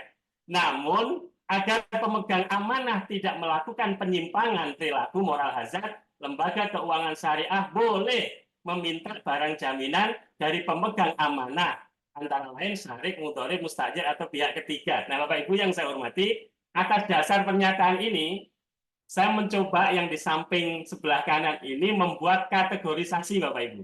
Ada akad tukar-menukar, istilah Bu Irma tadi akad tijari, ya, yang bisnis orientasinya, yang melahirkan hubungan utang piutang. Pertama, qard. Qard ini Bu Irma tadi bisa mencontohkan misalnya ketika take over, dikasih qard dulu. Bisa juga gade emas di bank syariah atau di pegadaian, itu hakikatnya yang utama akad qardnya. Akad qardnya. Akad gadenya itu akad aksesorir gitu. Jadi qard ini banyak dipakai juga. Nah, oleh karena itu dalam produk gadai ya diikat dengan gadai kan, karena ada qard. Nah, yang dua adalah jual beli tidak tunai. Nah, jual beli tidak tunai banyak ragamnya. Nah, yang paling populer murabahah. Nah, ini jual beli tidak tunai. yang melahirkan juga utang piutang. Setelah terjadinya akad, melahirkan dain bahasa syariahnya. Yang ketiga, ijarah tidak tunai. Yang keempat, nah tadi Bu Irma menyampaikan istilahnya adalah akad tabaruk, akad yang orientasinya dasarnya sebenarnya sosial. Tetapi dalam lembaga keuangan syariah saat ini, berdasarkan fatwa DSN, itu sudah mengalami transformasi. Jadi akadnya memang kafalah, tetapi kemudian digabungkan, kafalah kan jaminan, personal garansi ya. Ketika yang dijamin ini default, misalnya perusahaan pembiayaan penjaminan, ujung-ujungnya kan mengeluarkan dain. Nah, ada yang mengatakan qard, yang benar dain, Pak. Mengeluarkan ya utang, ngutangin gitu untuk membayar kewajiban debitur. Hawalah ini juga sama. Jadi ketika saya sebagai pengusaha punya utang ke pengusaha lain misalnya ya, kemudian saya nggak bisa bayar, saya bisa alihkan utang saya ini kepada lembaga keuangan syariah dengan akad hawalah. Nanti dikenakan ujroh, fee. Kafalah juga demikian, ada ujrohnya. Nah, lahirlah dain. Hawalah demikian juga. Wakalah dalam produk misalnya factoring ya. Mungkin Bapak Ibu pernah dampingi untuk pembiayaan factoring di bank syariah, itu menggunakan akad wakalah gabungan dengan qard. Nah, ini juga melahirkan dain, utang piutang. Jadi banyak sekali yang melahirkan dain. Nah, sementara yang tidak melahirkan dain karena hubungan kemitraan tadi sudah saya sampaikan, musyarakah mudharabah. Tetapi untuk membantu para notaris ini melakukan pengikatan, maka diperlukan tadi jaminan pengembalian pokok. Ya, pernyataan itu. Karena dengan cara itu kemudian mudharib punya kewajiban minimal mengambilkan pokok kalau ada keuntungan plus keuntungan. Nah, ini nanti bisa dijadikan dasar. Nah, kemudian ada akad gabungan. Nah, akad gabungan ini yang kadang-kala agak problematis dan memang butuh diskusi kita nih. Yang pertama tadi ini juga sudah dijelaskan dengan baik oleh Bu Irma tadi ya. Ada akad IMBT. Semula. Aduh, Mbak Putri ini ingin saya nih. Ini. Ya, minum dulu Pak. Ini ada beberapa yang pengenannya on terus mic-nya, tolong ya. Kalau sama host tutup saja. Kasih. Oke. Jadi ada akad IMBT, sewa beli, sewa yang nanti diakhiri dengan beli atau dengan hibah. Nah, nantilah kalau elaborasi detailnya. Nah, ini yang dilematisnya kenapa? Karena pada hakikatnya ketika bank memberikan pembiayaan IMBT, misalnya KPR dengan akad IMBT atau mobil dengan akad IMBT, sebelum lunas sewanya, status kepemilikan objek ada pada banknya. Nah, sementara sejak awal legal title objek itu atas nama nasabah. Oleh karena itu, meskipun miliknya bank, akhirnya dilakukan pengikatan jaminan. Nah, ini silakanlah para notaris yang komentar. Ini kontradiktif nggak? Miliknya bank, tapi kemudian dilakukan pengikatan jaminan atas nama nasabah karena memang sejak awal legal title dari objek IMBT itu atas nama nasabah. Tentu bank, lembaga keuangan syariah lain beralasan untuk mitigasi risiko. Karena kalau legal title-nya atas nama nasabah, kemudian begitu saja mau ditarik, kan problem, Bu. Nah, karena itu dilakukan pengikatan. Nah, kemudian yang kedua adalah musyarakah mutanakisah. Tadi juga Bu Irma sudah menjelaskan. Nah, ini problemnya. Oke, yang kedua adalah musyarakah mutanakisah. Ini problemnya adalah kepemilikan adalah kepemilikan bersama. Bahkan di awal akad, biasanya nasabah porsinya paling 10%, 20%. 80%-nya masih miliknya bank. Tetapi sama dengan IMBT, umumnya objeknya, kalau rumah sudah KPR, sejak awal sudah diatasnamakan nasabah. Nah, sehingga hal yang sama dilakukan pengikatan untuk mitigasi risiko. Padahal sebenarnya MMQ ini akadnya musyarakah juga. seperti ya yang tadi mudharabah musyarakah ya, dasar akadnya musyarakah. Tetapi kemudian ada unsur bisnisnya disewakan. Nah, pengikatan jaminan penting karena tadi secara legal title objek MMQ meskipun porsi banknya besar tetap atas nama nasabah. Mengapa sih untuk atas nama nasabah? Ini juga untuk biar bank syariah kompetitif, Bu. Kalau enggak, 2 kali pengalihan memang menjadi beban notaris ya, 2 kali ke notaris nantinya.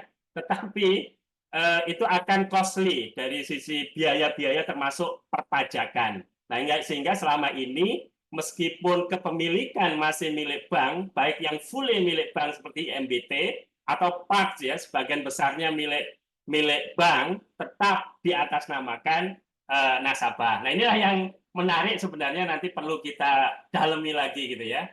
Nah, tadi Bu Irma ini sudah dijelaskan oleh Bu Irma bahwa untuk akad jual beli murabahah jelas tegas di fatwa DSN, jaminan dalam murabahah dibolehkan agar nasabah serius dengan pesanan.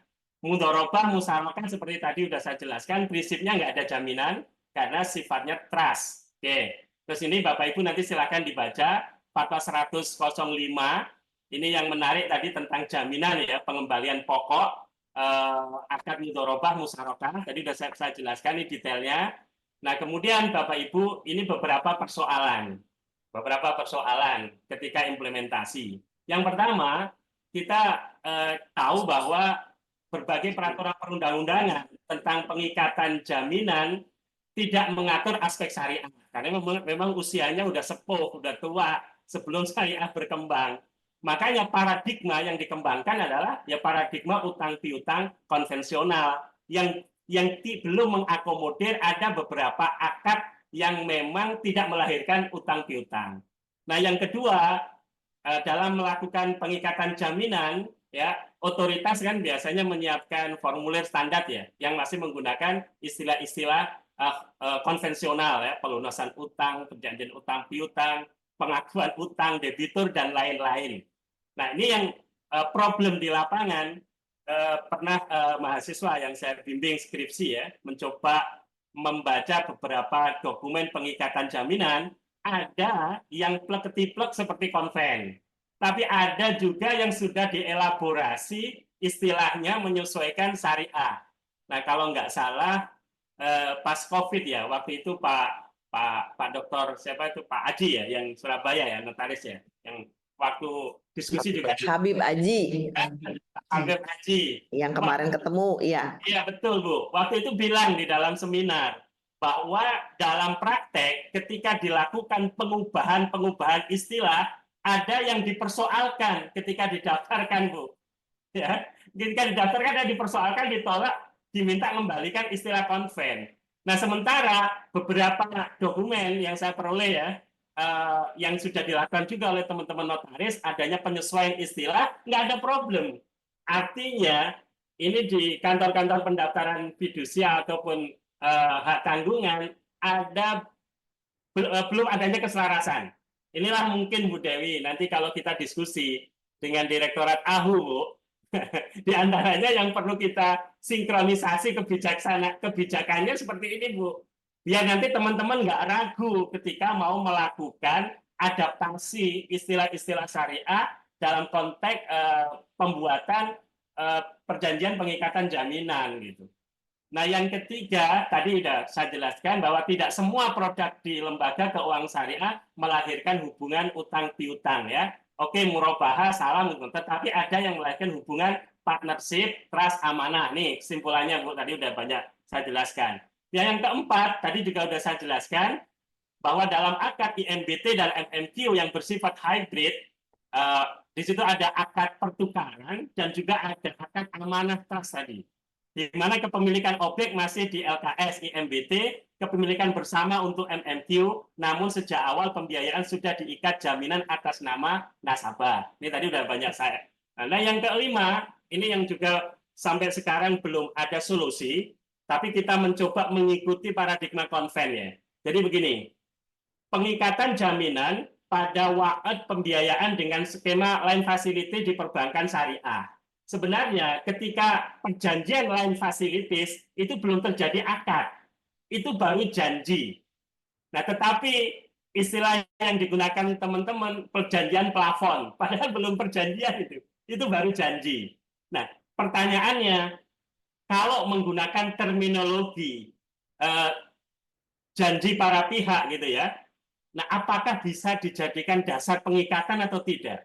Kalau dijadikan dasar pengikatan, berarti sudah terjadi perjanjian atau akad. Padahal lain fasilitas itu belum di awal penandatanganan. Baru terjadi akad ketika terjadi pencairan. Baru di situ milih akad apa. Mau akad jual beli, akad mudharabah, musyarakah. Nah inilah juga PR. Nah selama ini kami mendampingi Bank Syariah ya, untuk sementara mengikuti teman-teman paradigma yang dikembangkan di kalangan notaris ya dalam praktek saat ini. Jadi namanya tetap perjanjian plafon, tetapi dalam definisi perjanjian plafon yang dimaksud adalah saling berjanji, gitu Pak. Itu untuk mengakali biar tetap harmoni dengan syariat. Karena kalau kita maknai perjanjian itu telah terjadi kontrak, janji, akad, maka secara konstruk syariah itu tidak sah. Nah ini juga PR-PR yang mungkin nanti bisa kita tindak lanjuti dengan diskusi-diskusi lebih lanjut. Saya kira itu teman-teman semuanya. Bu Dewi saya kembalikan. Makasih. Pak Ustadz, pada saat Pak Ustadz paparan di sini hening. Bukan dain tapi dying bener Pak, sekarat.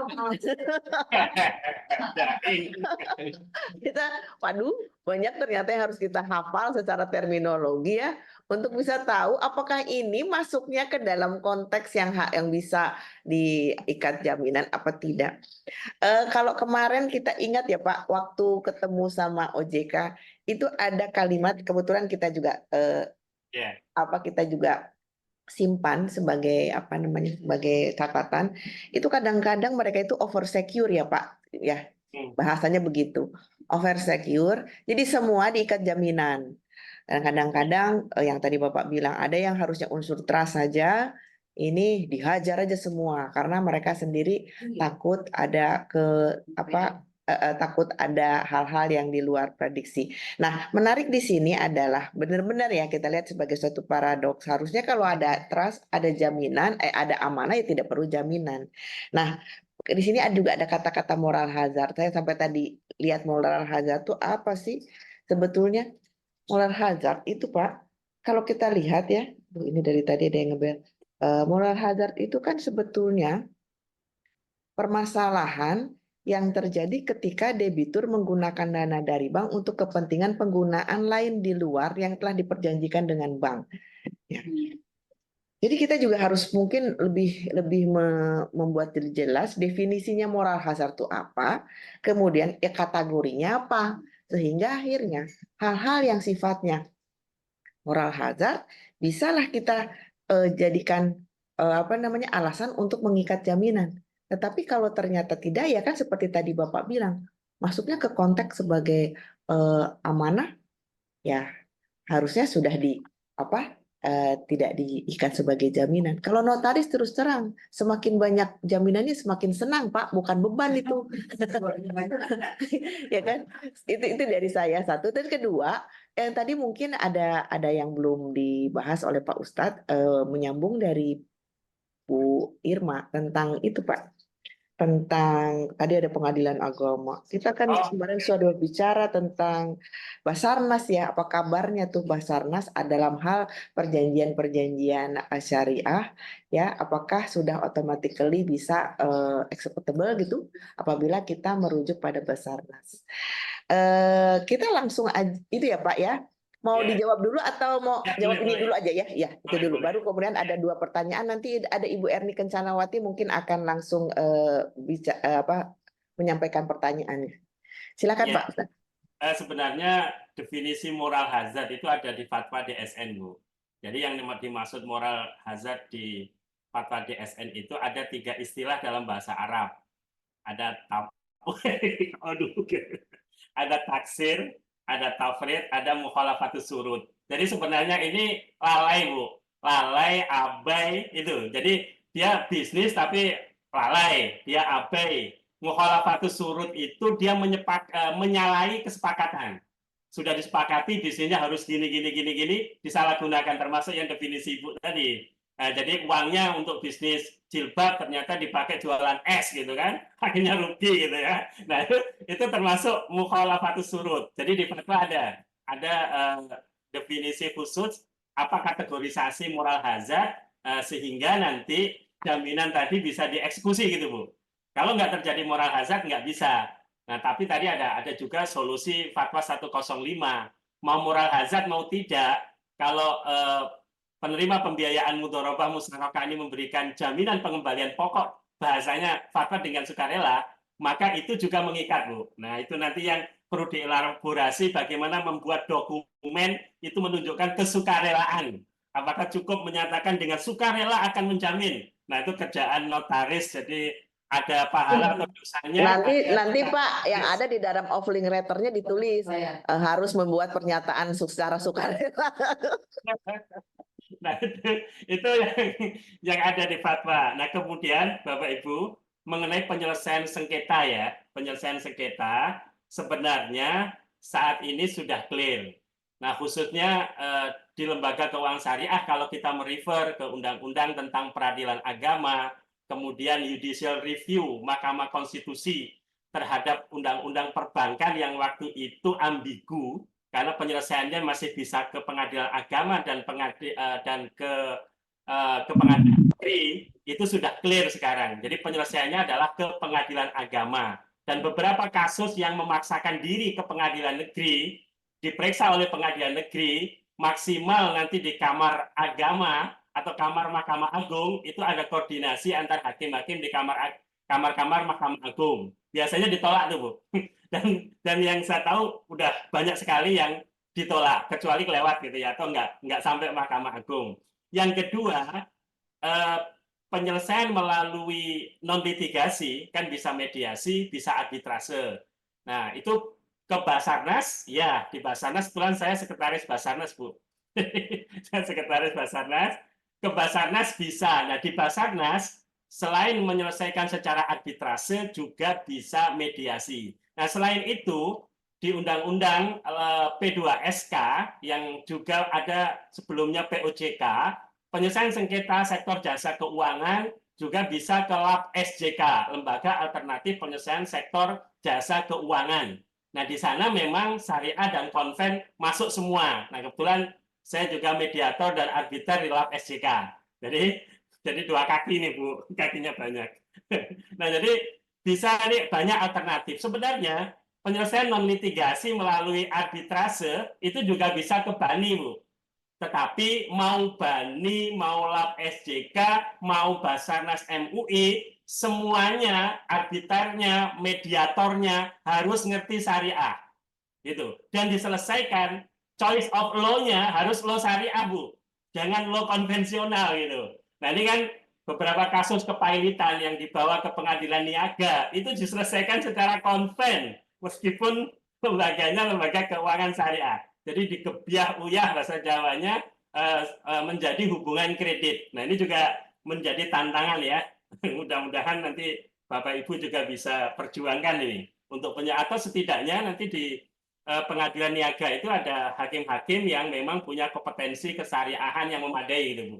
Jadi kalaupun nggak dilimpahkan ke pengadilan agama, nanti kamar niaga agama misalnya syariah ya, di pengadilan agama minimal kalau di pengadilan niaga yang pengadilan negeri itu ada hakim-hakim yang memang top markotop aspek syariahnya gitu ya. Jadi tidak diselesaikan secara konvensional. Nah, termasuk Bapak Ibu kalau ada gugatan lelang jaminan ya Bu, termasuk fiat eksekusi kalau masih membutuhkan fiat eksekusi pengadilan, sebenarnya di Perma, nanti Bapak Ibu bisa baca secara detailnya, Perma nomor 14 tahun 2016 tentang hukum acara ekonomi syariah. Jadi ini Perma itu tegas bahwa kalau hubungan akadnya adalah syariah, maka ketika terjadi gugatan lelang jaminan termasuk fiat eksekusinya itu ke pengadilan agama.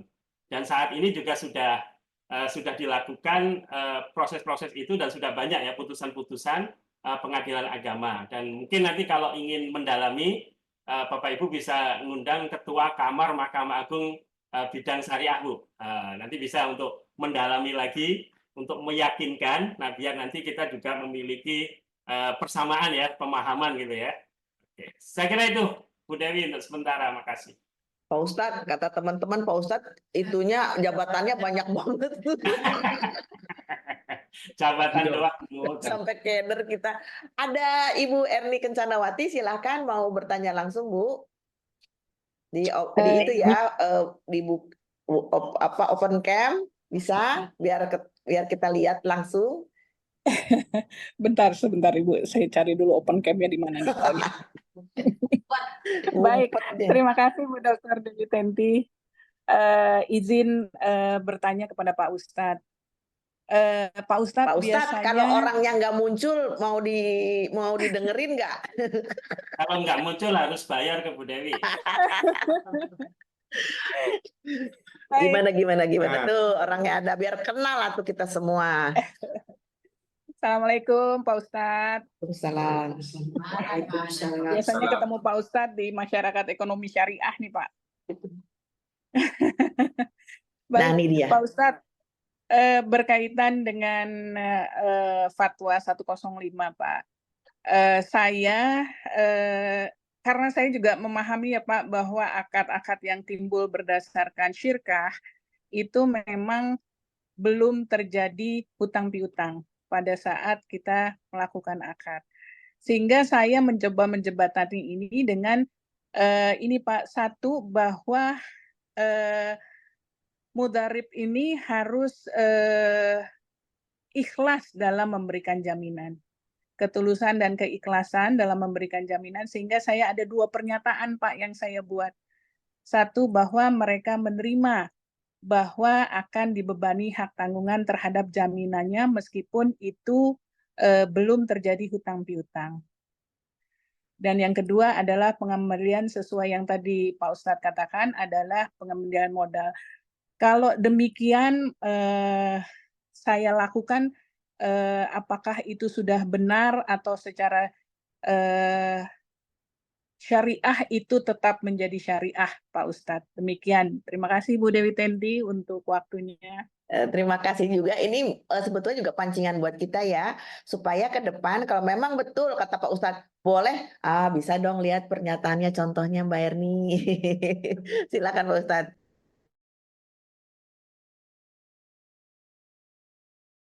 Pak Ustadz masih di mute. Oke, masih di mute ya. Oke, jadi begini. Waktu fatwa 105 keluar ini Bapak Ibu. Memang yang belum selesai di dalam fatwa itu adalah menjelaskan bagaimana petunjuk detailnya ya untuk membuat pernyataan jaminan secara sukarela nih Bu Erni. Ya. Walaupun setelah itu saya mencoba membaca beberapa literatur ya yang berbahasa Arab yang dikeluarkan oleh pakar-pakar ekonomi syariah di Timur Tengah, bahwa dan yang menggagas tentang bolehnya itu ya, bolehnya jaminan pengembalian pokok itu dibuatnya setelah akad, Bu. Jadi kalau secara sukarela dibuatnya setelah akad. Tetapi yang menarik nih, ini yang menarik, DSN sebenarnya sudah lebih progresif lagi. Jadi ada fatwa nomor, nanti bisa dicek ya, fatwa nomor 109 tentang pembiayaan likuiditas jangka pendek syariah. Nah, fatwa ini fatwa yang minta Bank Indonesia. Yang Bank Indonesia di antara tugasnya, last resort-nya itu memberikan pembiayaan yang bank-bank syariah yang kepepet gitu likuiditasnya, Bu. Nah, ketika kepepet likuiditasnya minta bantuan ke Bank Indonesia, DSN mengeluarkan fatwa boleh menggunakan mudharabah, bahkan secara tegas dibolehkan meminta jaminan. Nah, di situ sukarela atau tidak sukarela dibolehkan gitu. Itu. Jadi di fatwa 109 jaminan terhadap akad mudharabah itu nggak nunggu sukarela, tapi boleh diminta, bahkan dimasukkan di dalam klausula perjanjian mudharabah pembiayaan fasilitas jangka pendek oleh Bank Indonesia. Nah itu Bu. Jadi kalau berdasarkan ini berarti by law, nanti by law ya boleh untuk Bank Indonesia, tetapi non Bank Indonesia masih berlaku 105 Bu. Jadi menunggu kesadaran gitu. Nah, kesadaran itu ya tentu harus tertulis loh. Kalau nggak tertulis kan hanya lisan, nggak memiliki daya ikat. Nah, maka selama ini ketika saya mendampingi penerbitan sukuk ya untuk menjadi tim ahli syariah dalam penerbitan sukuk mudharabah, itu saya minta emiten untuk membuat pernyataan Bu. Meskipun bahasanya sukarela, tetapi harus dibuat. Karena ternyata ketika tidak ada jaminan kepastian, itu bisa mengurangi ratingnya emiten, Bu. Jadi penilaian oleh Pevindo misalnya ya, itu dari B+ itu bisa jadi BBB aja gitu ya. Ketika tidak ada kepastian itu. Nah, itu problemnya. Nah, sehingga sebagai jalan keluarnya emiten saya minta membuat pernyataan untuk pengembalian pokok. Karena kalau berdasarkan prinsip dasarnya mudharabah, pasti nggak ada yang mau beli itu. Nggak ada investor yang berani masuk. Lebih-lebih kalau rating emitennya turun gitu, Bu. Nah, ini juga menjadi tantangan sendiri ketika dipraktekkan gitu. Nah, bagi saya 105 ini solusi ya. Solusi saat ini ketika kita mau tetap melakukan pengikatan, maka 105 kita pakai. Jadi kalau tadi Bu Dewi bilang ada pengakuan utang, ya ini pengakuan kewajiban mengembalikan pokok. Atas dasar pengakuan kewajiban itu nanti dilakukan pengikatan gitu. Meskipun tetap saja sifatnya untuk jaga-jaga kalau moral hazard ya. Nah, moral hazard. Nah, begitu Bapak Ibu. Ini memang ada dinamika fatwa ya. Kadang-kadang kalau nggak dibaca 105 ini nganggapnya ya fatwa tentang mudharabah musyarakah yang awal-awal aja yang berlaku. Kalau itu nggak bisa melakukan pengikatan Bapak Ibu sebenarnya. Ya, itu saya kira Bu Erni. Mbak Erni nggak tahu setuju nggak sama saya. Berarti ini dinamika fatwa itu luar biasa ya. Jadi per kasus gitu jadinya. Ada yang BI mah boleh, kalau yang nggak BI nggak boleh. Ya. Wow, jadi Pak memang betul seperti Bapak bilang itu benar-benar harus ada sinkronisasi Pak, ya kan? Sinkronisasi terutama adaptasi istilah syariah dalam kasus dalam konteks pembiayaan syariah, termasuk yang tadi kalau bicara tentang fatwa ada dong itunya apa namanya panduannya yang Bu Erni, misalnya supaya nanti kalau ada apa-apa pernyataannya bentuknya seperti apa. Baik Bu Dewi, insya Allah. Ya, Itu Bu, kalau DSN nggak membuat panduan, membuat pernyataannya Bu, itu kerjaan notaris. Nanti yang masuk surga orang DSN aja. Kapan notaris? Ya, setuju. Ini terima kasih ya Mbak Erni. Nah, ini ada pertanyaan nih ditujukan kepada Pak Ustadz terkait dalam beberapa akad di perbankan syariah yang kemudian secara dokumen nama pemilik dari rumah atau benda yang sedang dalam pembiayaan adalah atas nama nasabah dengan maksud untuk mengurangi kos. Sebatas fikih, bagaimana cara penarikan hukum sehingga hal semacam ini diperbolehkan? Karena secara substansi, misalnya menggunakan akad MMQ untuk rumah itu adalah milik serikat antara nasabah dengan lembaga keuangan. Begitu Pak Ustadz. Saya nggak tahu ini pertanyaan dari siapa sih? Dari Alfi Husni. Terima kasih pertanyaannya. Ya, inilah Bu idealnya ya. Idealnya apa yang ada dalam konsep-konsep syariah itu juga harmoni dengan peraturan perundang-undangan. Baik peraturan perundang-undangan yang terkait dengan jabatan notaris, termasuk undang-undangan terkait pajak dan lain-lain. Nah, kalau belum harmoni, tentu saja akhirnya banyak khilaf, cari celah hukum Bu ya. Nah, itu yang terjadi. Nah, ada kajian, nanti kalau mau mendalami aspek syariahnya, saya punya sekitar 6 buku berbahasa Arab tuh.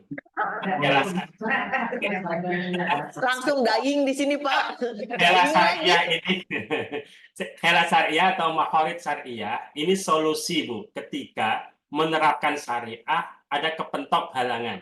Nah, di dalam kaidah syariah itu ada kaidah yang luar biasa. idza tasa'a idza tasa'a dhaqa wa idza dhaqa ittasa'a wa idza tasa'a dhaqa. Jika kita menerapkan syariah ini mengalami kesulitan, maka harus dibuat relaksasi untuk membuka kesulitan tadi. Sementara ketika kesulitan itu udah hilang, kembali normal, maka kita mengamalkan yang hukum yang asal. Jadi kayak COVID kemarin, ketika kita sholat jamaah, itu kan jaga jarak ya. Itu karena ada kesulitan, ada khotor, ada bahaya, ada resiko. Maka boleh menjaga jarak. Tetapi kalau COVID udah hilang, jangan terus jaga jarak kan. Ya, jaga jarak, wah kayaknya kalau jaga jarak di foto pakai drone di atas lebih bagus tuh. Apa namanya, barisannya. Nah, itu bukan alasan itu. Tapi kalau alasan karena kesulitan, kita boleh untuk mendapatkan rukhsah atau relaksasi. Nah, bentuk-bentuk relaksasi yang diberikan oleh DSN, ya tadi yang banyak saya sampaikan, ketika tidak bisa menggunakan peralihan kepemilikan secara legal title 2 kali karena itu costly, ya kalau costly kan akhirnya nggak laku Bank Syariah. Nah, kalau nggak laku kan semuanya konven, Bu. Sementara di dalam syariah, kalau belum bisa menjalankan syariah 100%, jangan ditinggalkan, walaupun baru 40-50. Itu kaidahnya, kaidahnya di dalam syariah, Bu. Jadi, mala yudroku kulluhu la yudroku kulluh. Menjalankan syariah itu, jika tidak bisa semuanya secara ideal, total, maka jangan ditinggalkan sama sekali. Nah, jadi tentu relaksasi tadi itu untuk bisa menjalankan syariah. Meskipun bahasa saya ada kalanya syariah minimalis gitu ya. Ada syariah minimalis, syariah moderat, ada maksimalis yang ideal. Nah, itu nanti kalau mau diskusi dasarnya, kita bisa panjang lebar tuh. Mungkin sesi sendiri nantinya ya. Kaidah-kaidahnya itu, Bu. Gitu, makasih. Pak Ustadz, seperti kita ketahui bersama bahwa kelompok pencapir ini memang notaris-notaris isinya, tetapi pada saat melakukan diskusi, ini audiensnya tidak hanya notaris, ada pengacara, ada lawyer ya, ada kemudian dosen dan masyarakat. Ini ada satu lawyer yang mau nanya nih, Pak Yudianta Simbolon, silahkan. Pak Yudianta Simbolon, halo. Mana tuh? Assalamualaikum, Ya, TDT, makasih. Salam. Oh, udah pernah ketemu nih di acara kemarin ya, Pak. Apa kabar Ustadz? Baik, Pak Edi. Ustadz mau nanyakan, tadi cukup menarik apa yang disampaikan oleh Ustadz terkait dengan penyelesaian sengketa syariah melalui Badan Arbitrase Syariah Nasional ya, Basarnas ya, di situ ya Ustadz ya. Nah, mungkin pertanyaannya begini Ustadz, bagaimana efektivitas daripada Basarnas itu dalam penyelesaian sengketa syariah? Nah, yang kedua, apakah dalam setiap akad itu juga harus mencantumkan namanya klausul-klausul mengenai penyelesaian melalui badan arbitrase? Karena beberapa pengalaman saya ya terkait dengan Bani itu memang yang bisa dibawa ke Bani itu memang kalau tidak mesti ada klausulnya. Namun beberapa juga kalau tidak ada klausulnya biasa dalam bentuk akta kompromis ya di antara para pihak. Nah mungkin yang ketiga nih Ustadz, bagaimana banyak-banyak mungkin jumlah ini ya perkara yang sudah ditangani oleh Basarnas. Mungkin itu aja Ustadz. Makasih TDT. ya, thank you. Assalamualaikum. Ya, terima kasih. Jadi Basarnas ini Basarnas ya pakai shin. Kalau Basarnas pakai Sarnas ini tukang mengamankan gempa bumi ini. Nah, Basarnas ya. Ini Basarnas, Badan Arbitrase Syariah Nasional. Ini tanda Pak. Karena seringkali saya sosialisasi Basarnas. Oh, yang bencana-bencana itu bukan. Ini yang penyelesaian sengketa, gitu ya. Nah, terkait dengan Basarnas ini Pak, mengenai efektivitasnya, tentu secara teoritik ya normatif sebenarnya lebih efektif melalui non litigasi, ya. Tetapi tetap saja Basarnas ini kan prosesnya seperti proses pengadilan ya, dan pengacaranya juga. Nah, kemudian dalam proses pembuktian juga serumit di pengadilan. Maka berdasarkan pengalaman saya selama ini, tergantung kompleksitas sengketanya. Kalau sengketanya itu sengketa-sengketa yang yang common ya, bahan prestasi dan lain-lain, itu bisa tiga kali, 4 kali sidang udah selesai. Dan ya memang kelebihan Basarnas ini kan tidak terbuka oleh umum sidangnya, sehingga para pihak itu terjaga rahasianya. Nah, kelemahannya nih Bapak Ibu, kelemahannya adalah Basarnas ini kan tidak bisa mengeksekusi sendiri. Lembaga eksekusinya harus lembaga negara. Oleh karena itu, ketika para pihak tidak secara sukarela ya, memenuhi kewajibannya berdasarkan putusan Basarnas, maka berdasarkan Undang-Undang 30 tahun 99 tentang arbitrase dan alternatif penyelesaian sengketa, itu didaftarkan ke pengadilan agama. Nah, nanti pengadilan agamalah melalui lembaga eksekusinya yang mengeksekusi. Nah, kalau terjadi perlawanan, nanti permohonan ya pembatalan arbitrase juga masih diberikan wewenang pihak yang masih keberatan untuk mengajukan pembatalan. Tapi setelah itu kalau masih nggak terima juga misalnya ditolak permohonannya, bisa langsung bandingnya langsung ke Mahkamah Agung. Nah, itu kemudian final. Nah, bedanya kalau pengadilan ya pengadilan tingkat pertama enggak, ini tingkat kedua baru Mahkamah Agung, jadi relatif panjang. Nah, kelemahan yang lain dari Basarnas ini Pak, Basarnas termasuk arbitrase pada umumnya ya, termasuk BANI, tentu kalau dikomprasikan biaya beracaranya ya pasti tinggian arbitrase dibandingkan pengadilan. Mengapa? Karena kalau di pengadilan itu hakimnya dibayar negara, ya semua fasilitasnya oleh negara. Jadi kalau uang itu yang masuk ke negara. Sementara kalau arbitrase mau Basarnas, mau BANI, mau LAP SJK, ya hakimnya, arbiternya ya digaji oleh lembaga arbitrasenya gitu ya. Nah, sehingga dari sisi inilah seringkali banyak sebenarnya kasus-kasus yang akan masuk ke Basarnas, tetapi kemudian lihat, biayanya misalnya 1% dari objek yang disengketakan. Kok besar Pak ya? Di pengadilan hanya 2 juta, kok di sini sampai 50 atau 100, kan tergantung besarnya sengketa. Nah, kadang-kala banyak mundur itu di situ Pak. Nah, sampai hari ini sudah sekitar 32 perkara yang ditangani oleh Basarnas ya, sampai bulan kemarin gitu. Saya cek gitu, dan ada yang 3 perkara yang lagi jalan, lagi disidangkan, dan alhamdulillah Pak, setelah kurang lebih 3 tahun ya, awal COVID, kami diberi mandat oleh MUI untuk menjadi pengurus. Kita coba sosialisasikan, kita mengadakan banyak kegiatan terkait Basarnas, mulai orang banyak kenal juga. Nah, mudah-mudahan ini setelah sosialisasi sama Bu Dewi ini ya, orang semakin kenal bahwa ada Badan Arbitrase Syariah Nasional yang dibawa Majelis Ulama Indonesia. Tapi memang ya tantangan pasti ada. Terima kasih. Pak Ustadz, ada satu challenging buat kita nih. Kemarin kita diminta untuk membuat itu arbitrase untuk UMKM. Karena tadi melihat kan kadang-kadang orang itu tidak ramah ya dengan biaya ya. Padahal kalau kita melihat prinsip arbitrase itu katanya cepat, murah, tertutup gitu kan, konfidensial, tapi ternyata kan biayanya juga sebanding lah dengan apa yang ditransaksikan. Makanya kemarin kita berusaha untuk ini mulai memformulasikan arbitrase, mungkin Basarnas juga ya, untuk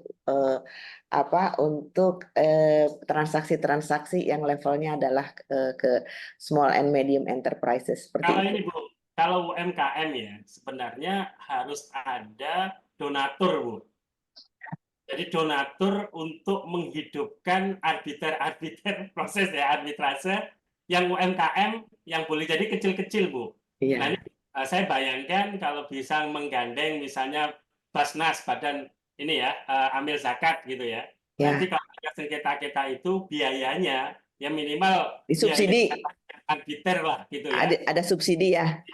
Nah itu sangat memungkinkan Bu. Tapi Mm-mm. kalau semata-mata mengandalkan dari lembaganya, saya yakin kalau lembaganya nggak di backup oleh lembaga sosial, nggak bakalan jalan tuh Bu.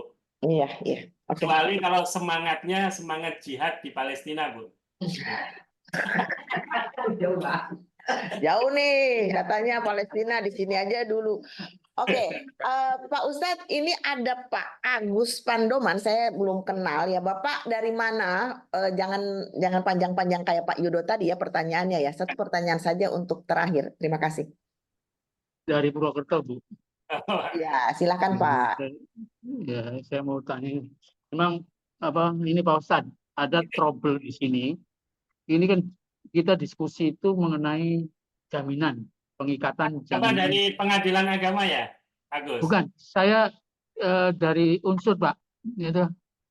Oh, Ya, unsur. saya kebetulan mengajar di unsur Purwokerto. Karena ada Garudanya tuh Pak, jadi dibilangnya dari tadi. Iya itu Garuda 1 itu nempel.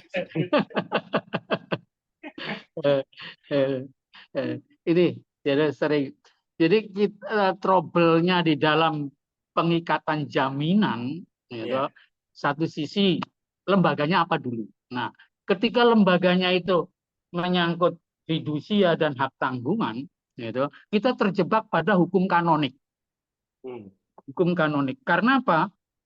Dua lembaga ini, gitu, jelas-jelas gitu, merupakan satu kesatuan, merupakan untuk pelunasan hutang tertentu. Kemudian di fidusia juga untuk pelunasan hutang tertentu. Gitu. Jadi ada enggak sebenarnya lembaga jaminan bagi syariah yang non hutang? Sebenarnya, nah, menurut pendapat saya ada. Gitu. Yang jelas-jelas diatur itu di dalam pasal 1162 KUH Perdata, yaitu hipotek. Hipotek itu jelas-jelas. Gitu. Adalah dalam pelunasan suatu perikatan. Jadi pelunasan suatu perikatan. Nah ini, saya melalui diskusi ini mengusulkan perubahan, gitu, perubahan undang-undang definisi terhadap hak tanggungan dan fidusia, gitu loh. Jadi diusulkan nanti Pak Ustadz, gitu, gitu. Jadi menjamin untuk pelunasan suatu perikatan kan bebas, gitu. Nah, tidak jadi kalau mengatur pelunasan hutang, gitu, khusus gitu loh. Ya Pak hutang, Agus padahal kita non hutang.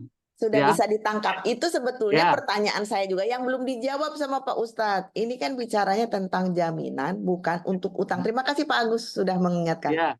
Ayo Pak. Ya, jadi Pak Agus dan Bu Dewi juga teman-teman ya. Nah inilah yang harus kita perjuangkan bersama.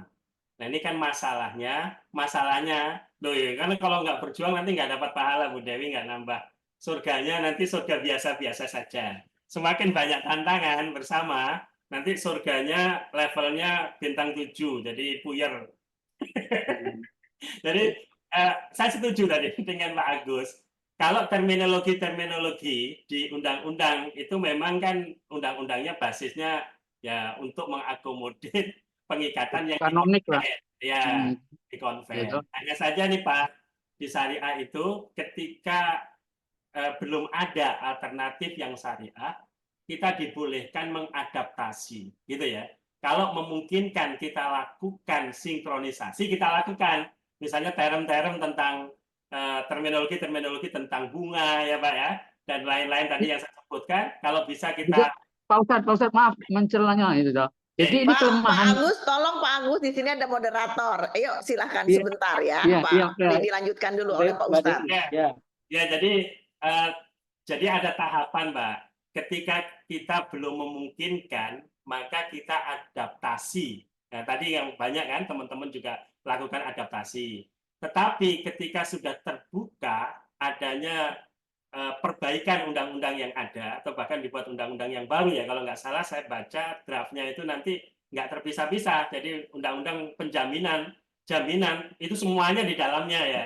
Nah, itu nanti kalau jadi itu undang-undang itu, ya kita bareng-bareng advokasi ke DPR kan itu. Bagaimana nanti syariah ini prinsip-prinsipnya terakomodir, sehingga yang diusulkan Pak Agus nanti bisa disampaikan di forum itu, Pak Agus. Jadi apalagi kalau Pak Agus mau nulis paper, waduh, sudah ada naskah akademiknya kan. Nah, kita tinggal Iya, Pak Ustadz, berarti Pak Ustadz itu minta Pak Agus untuk nulis usulan ya. Oke, siap. Naskah akademik. Pak Agus, ini kita ketawa di sini. Giliran kita nanya, dijawabnya mari kita berjuang bersama. Wah, repot. Repot. Aduh, terima kasih banyak ya semuanya karena di sini sudah mau duhur, jadi kita sudahi perbincangan menarik ini. Kalau ada yang bertanya tentang apa namanya materi, Pak Ustadz kasih dong ke saya materinya, saya belum dapat. Nanti akan saya share, sebisa kita share. Kalau yang belum punya link ke Kelompok Pencapir, biasanya kita setelah ini rekaman ini akan di-share melalui YouTube ya, namanya apa? Dr. DT Menyapa lagi tuh. Ya, cari-cari sendiri aja. Nanti di situ ada rekaman dari rekaman lengkap tentang diskusi ini. Mbak Irma Devita, terima kasih loh. Kita benar-benar dapat dapat opening remark-nya yang gampang untuk diteruskan dalam diskusi ini. Kemudian Pak Azhar, terima kasih sudah menambah, memperkaya, walaupun tetap konklusinya adalah berjuang bersama. Bersama kita bisa. Kemudian para peserta yang luar biasa sangat antusias sampai 101 ya pada hari ini. Padahal ini menjelang puasa kadang-kadang orang pada kemana. Minta closing statement dulu sebelum ditutup dari Mbak Irma Devita. Oke, terima kasih Mbak DT. Closing statement dari saya sederhana saja. Jadi memang pada prinsipnya seperti yang Pak Ustadz bilang, kenapa mari kita berjuang bersama, karena memang syariah ini masih perlu diperjuangkan dan itu membutuhkan para ahli-ahli di bidang, baik di bidang kenotariatan maupun bidang syariah, untuk bisa bersinergi dalam mengatasi beberapa kendala-kendala yang berkaitan dengan pelaksanaan terhadap pembiayaan dengan menggunakan sistem syariah. Dalam hal ini, rekan-rekan sekalian, jangan merasa kecil hati dengan berbagai macam istilah maupun berbagai macam benturan. Memang syariah agak lain ya, bukan kayak film agak lain, tapi memang agak sedikit istimewa karena konsep syariah ini selain diatur dalam undang-undang perbankan juga harus mengikuti kaedah-kaedah syariah, dan itu sebetulnya buat para pelaku usaha maupun juga untuk bank itu cukup membuat rumit, karena seperti yang tadi dicontohkan oleh Pak Ustadz, banyak hal yang secara syariah harusnya demikian, tapi terus secara prakteknya karena berbenturan dengan hukum positif di Indonesia, maka itu menjadi rumit. Tapi begitupun kalau tidak ada kita-kita yang menjadi pejuang-pejuang syariah, yang tentu akhirnya ilmu syariah di Indonesia tidak akan berkembang seperti halnya di negara-negara asing seperti Malaysia maupun bahkan di Inggris. Demikian, lebih kurangnya kita menganggap ini bagian dari jihad fisabilillah, dan insya Allah menjadi manfaat dan berkah bagi kita semua di alam kubur nanti. Terima kasih. Assalamualaikum warahmatullahi wabarakatuh. Mohon maaf. Waalaikumsalam, Mbak Irma, terima kasih. Ini alhamdulillah kita itu seperti punya sahabat luar biasa yang selalu mensupport kalau kita perlu tambahan ilmu dan segala macam. Terima kasih. Pak Ustadz, closingnya, jangan ngajak berjuang. Oke, terima kasih Bapak Ibu, bahwa syariah adalah bagian dari ajaran agama Islam. Nah, tentu saja kita harus berikhtiar menyempurnakan amaliyah kita, praktek keagamaan kita. Nah, diantaranya adalah dalam hal bisnis. Tentu saja masih banyak kekurangan-kekurangan di sana-sini. Nah, itu bagi saya adalah ladang kita untuk berjuang tadi, Bu. Ya. Jadi tetap semangatnya harus semangat berjuang. Karena kalau tanpa semangat berjuang itu cepat letoy. Nah, kalau semangatnya adalah berjuang, saya yakin Bu Dewi, meskipun diskusi sampai jam 2 malam, nggak akan capek. Dan insya Allah Pak Azul nggak akan ganggu. karena istrinya lagi jihad fisabilillah gitu. Nah, untuk itu tentu DSN MUI tidak bisa sendiri, Bu. DSN MUI terbatas SDM-nya termasuk pengetahuannya. Nah, nanti insya Allah, Bu, beberapa problem yang ada akan saya komunikasikan juga kepada teman-teman DSN. Siapa tahu nanti kelompok pencapir juga bisa silaturahmi ke DSN, gitu kan? Nah, bersama-sama untuk tadi menutup kekurangan-kekurangan yang ada. Nah, siapa tahu juga kan ibu-ibu ini langsung praktek ya di lapangan yang nggak diketahui oleh DSN gitu ilmunya. Nah, siapa tahu setelah ada perspektif dari para notaris, fatwa juga ada solusi fatwa yang terbaru. Karena pada prinsipnya fatwa itu tidak stagnan, fatwa progresif. Insya Allah kebutuhan-kebutuhan praktek yang mendukung ke ekonomi syariah akan terus oleh DSN MUI kaji dan kaji. Sehingga tidak ada kendala-kendala lagi nantinya ke depan. Tapi semakin hilang kendala, ladang ibadahnya berkurang. Nah, jadi kita tetap harus menghadapi kalau ada tantangan. Terima kasih, Bu. Terima kasih. Assalamualaikum Warahmatullahi wabarakatuh. Jadi berarti di sini setuju ya Bu Irma, Pak Ustadz dan teman-teman yang sudah hadir dalam forum ini, kita nanti akan lanjutkan dalam bentuk FGD di mana harus ada yang ditelurkan. Jadi perjuangan itu sudah ada hasilnya, ada anaknya, bukan berjuang terus ya Pak Ustadz ya. Oke. Jadi memang kita harus menunggu nih sinkronisasi dan sesuatu yang bisa dijadikan panduan ya paling tidak untuk keseragaman tadi dari teman-teman notaris yang ikut membantu pembiayaan syariah. Oke, tidak terasa waktu sudah selesai. Kalau para narasumber itu closing statement, kalau saya mau pantun gampang kan jadi moderator cuma ngasih pantun. Jangan lupa Mbak Irma, jangan bosan-bosan kita kasih ini, terima aja biar 10-10 lah ya. Pak Ustadz, kita juga nanti akan kirimkan minta alamatnya. Repot-repot, Mbak. Untuk bentuk apresiasi kami karena kami ya cuma bisa kasih sebegini aja. Oke, terima kasih kepada narasumber yang luar biasa. Hari ini benar-benar seru. Menginspirasi, membuat kita dying, speechless karena ternyata banyak sekali ilmu yang belum kita paham dan harus kita upscale ya supaya menjadi notaris yang paham syariah. Dan itu menjadi tantangan ya supaya ke depan kita tidak terlalu jarang membahas syariah ya Mbak Irma ya, karena rada jarang nih kita membahas syariah. Oke, terima kasih kepada narasumber, terima kasih kepada teman-teman yang sudah hadir secara offline di Jagakarsa dan juga kepada teman-teman yang sampai selesai mengikuti acara ini. Kalau mau ada pertanyaan dan segala macam berkenaan dengan materi, nanti kita share ke lingkungan terdekat dan juga ingat di YouTube Dr. Dewi Menyapa. Oke, saya tutup dengan pantun. Sekarang rada beda pantunnya, jangan makan kecipir terus. Sekarang jalan-jalan ke pantai Anyer. Cakep. Angin berdesir di atas pasir. Cakep. Yuk diskusi biar pinter.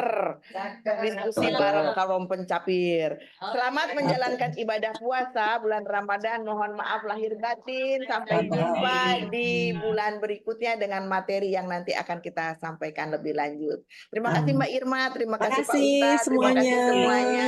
Terima kasih. Semoga berkah semuanya ya. Assalamualaikum warahmatullahi wabarakatuh. Waalaikumsalam warahmatullahi wabarakatuh. Baik, Salam makasih sehat ya. semua.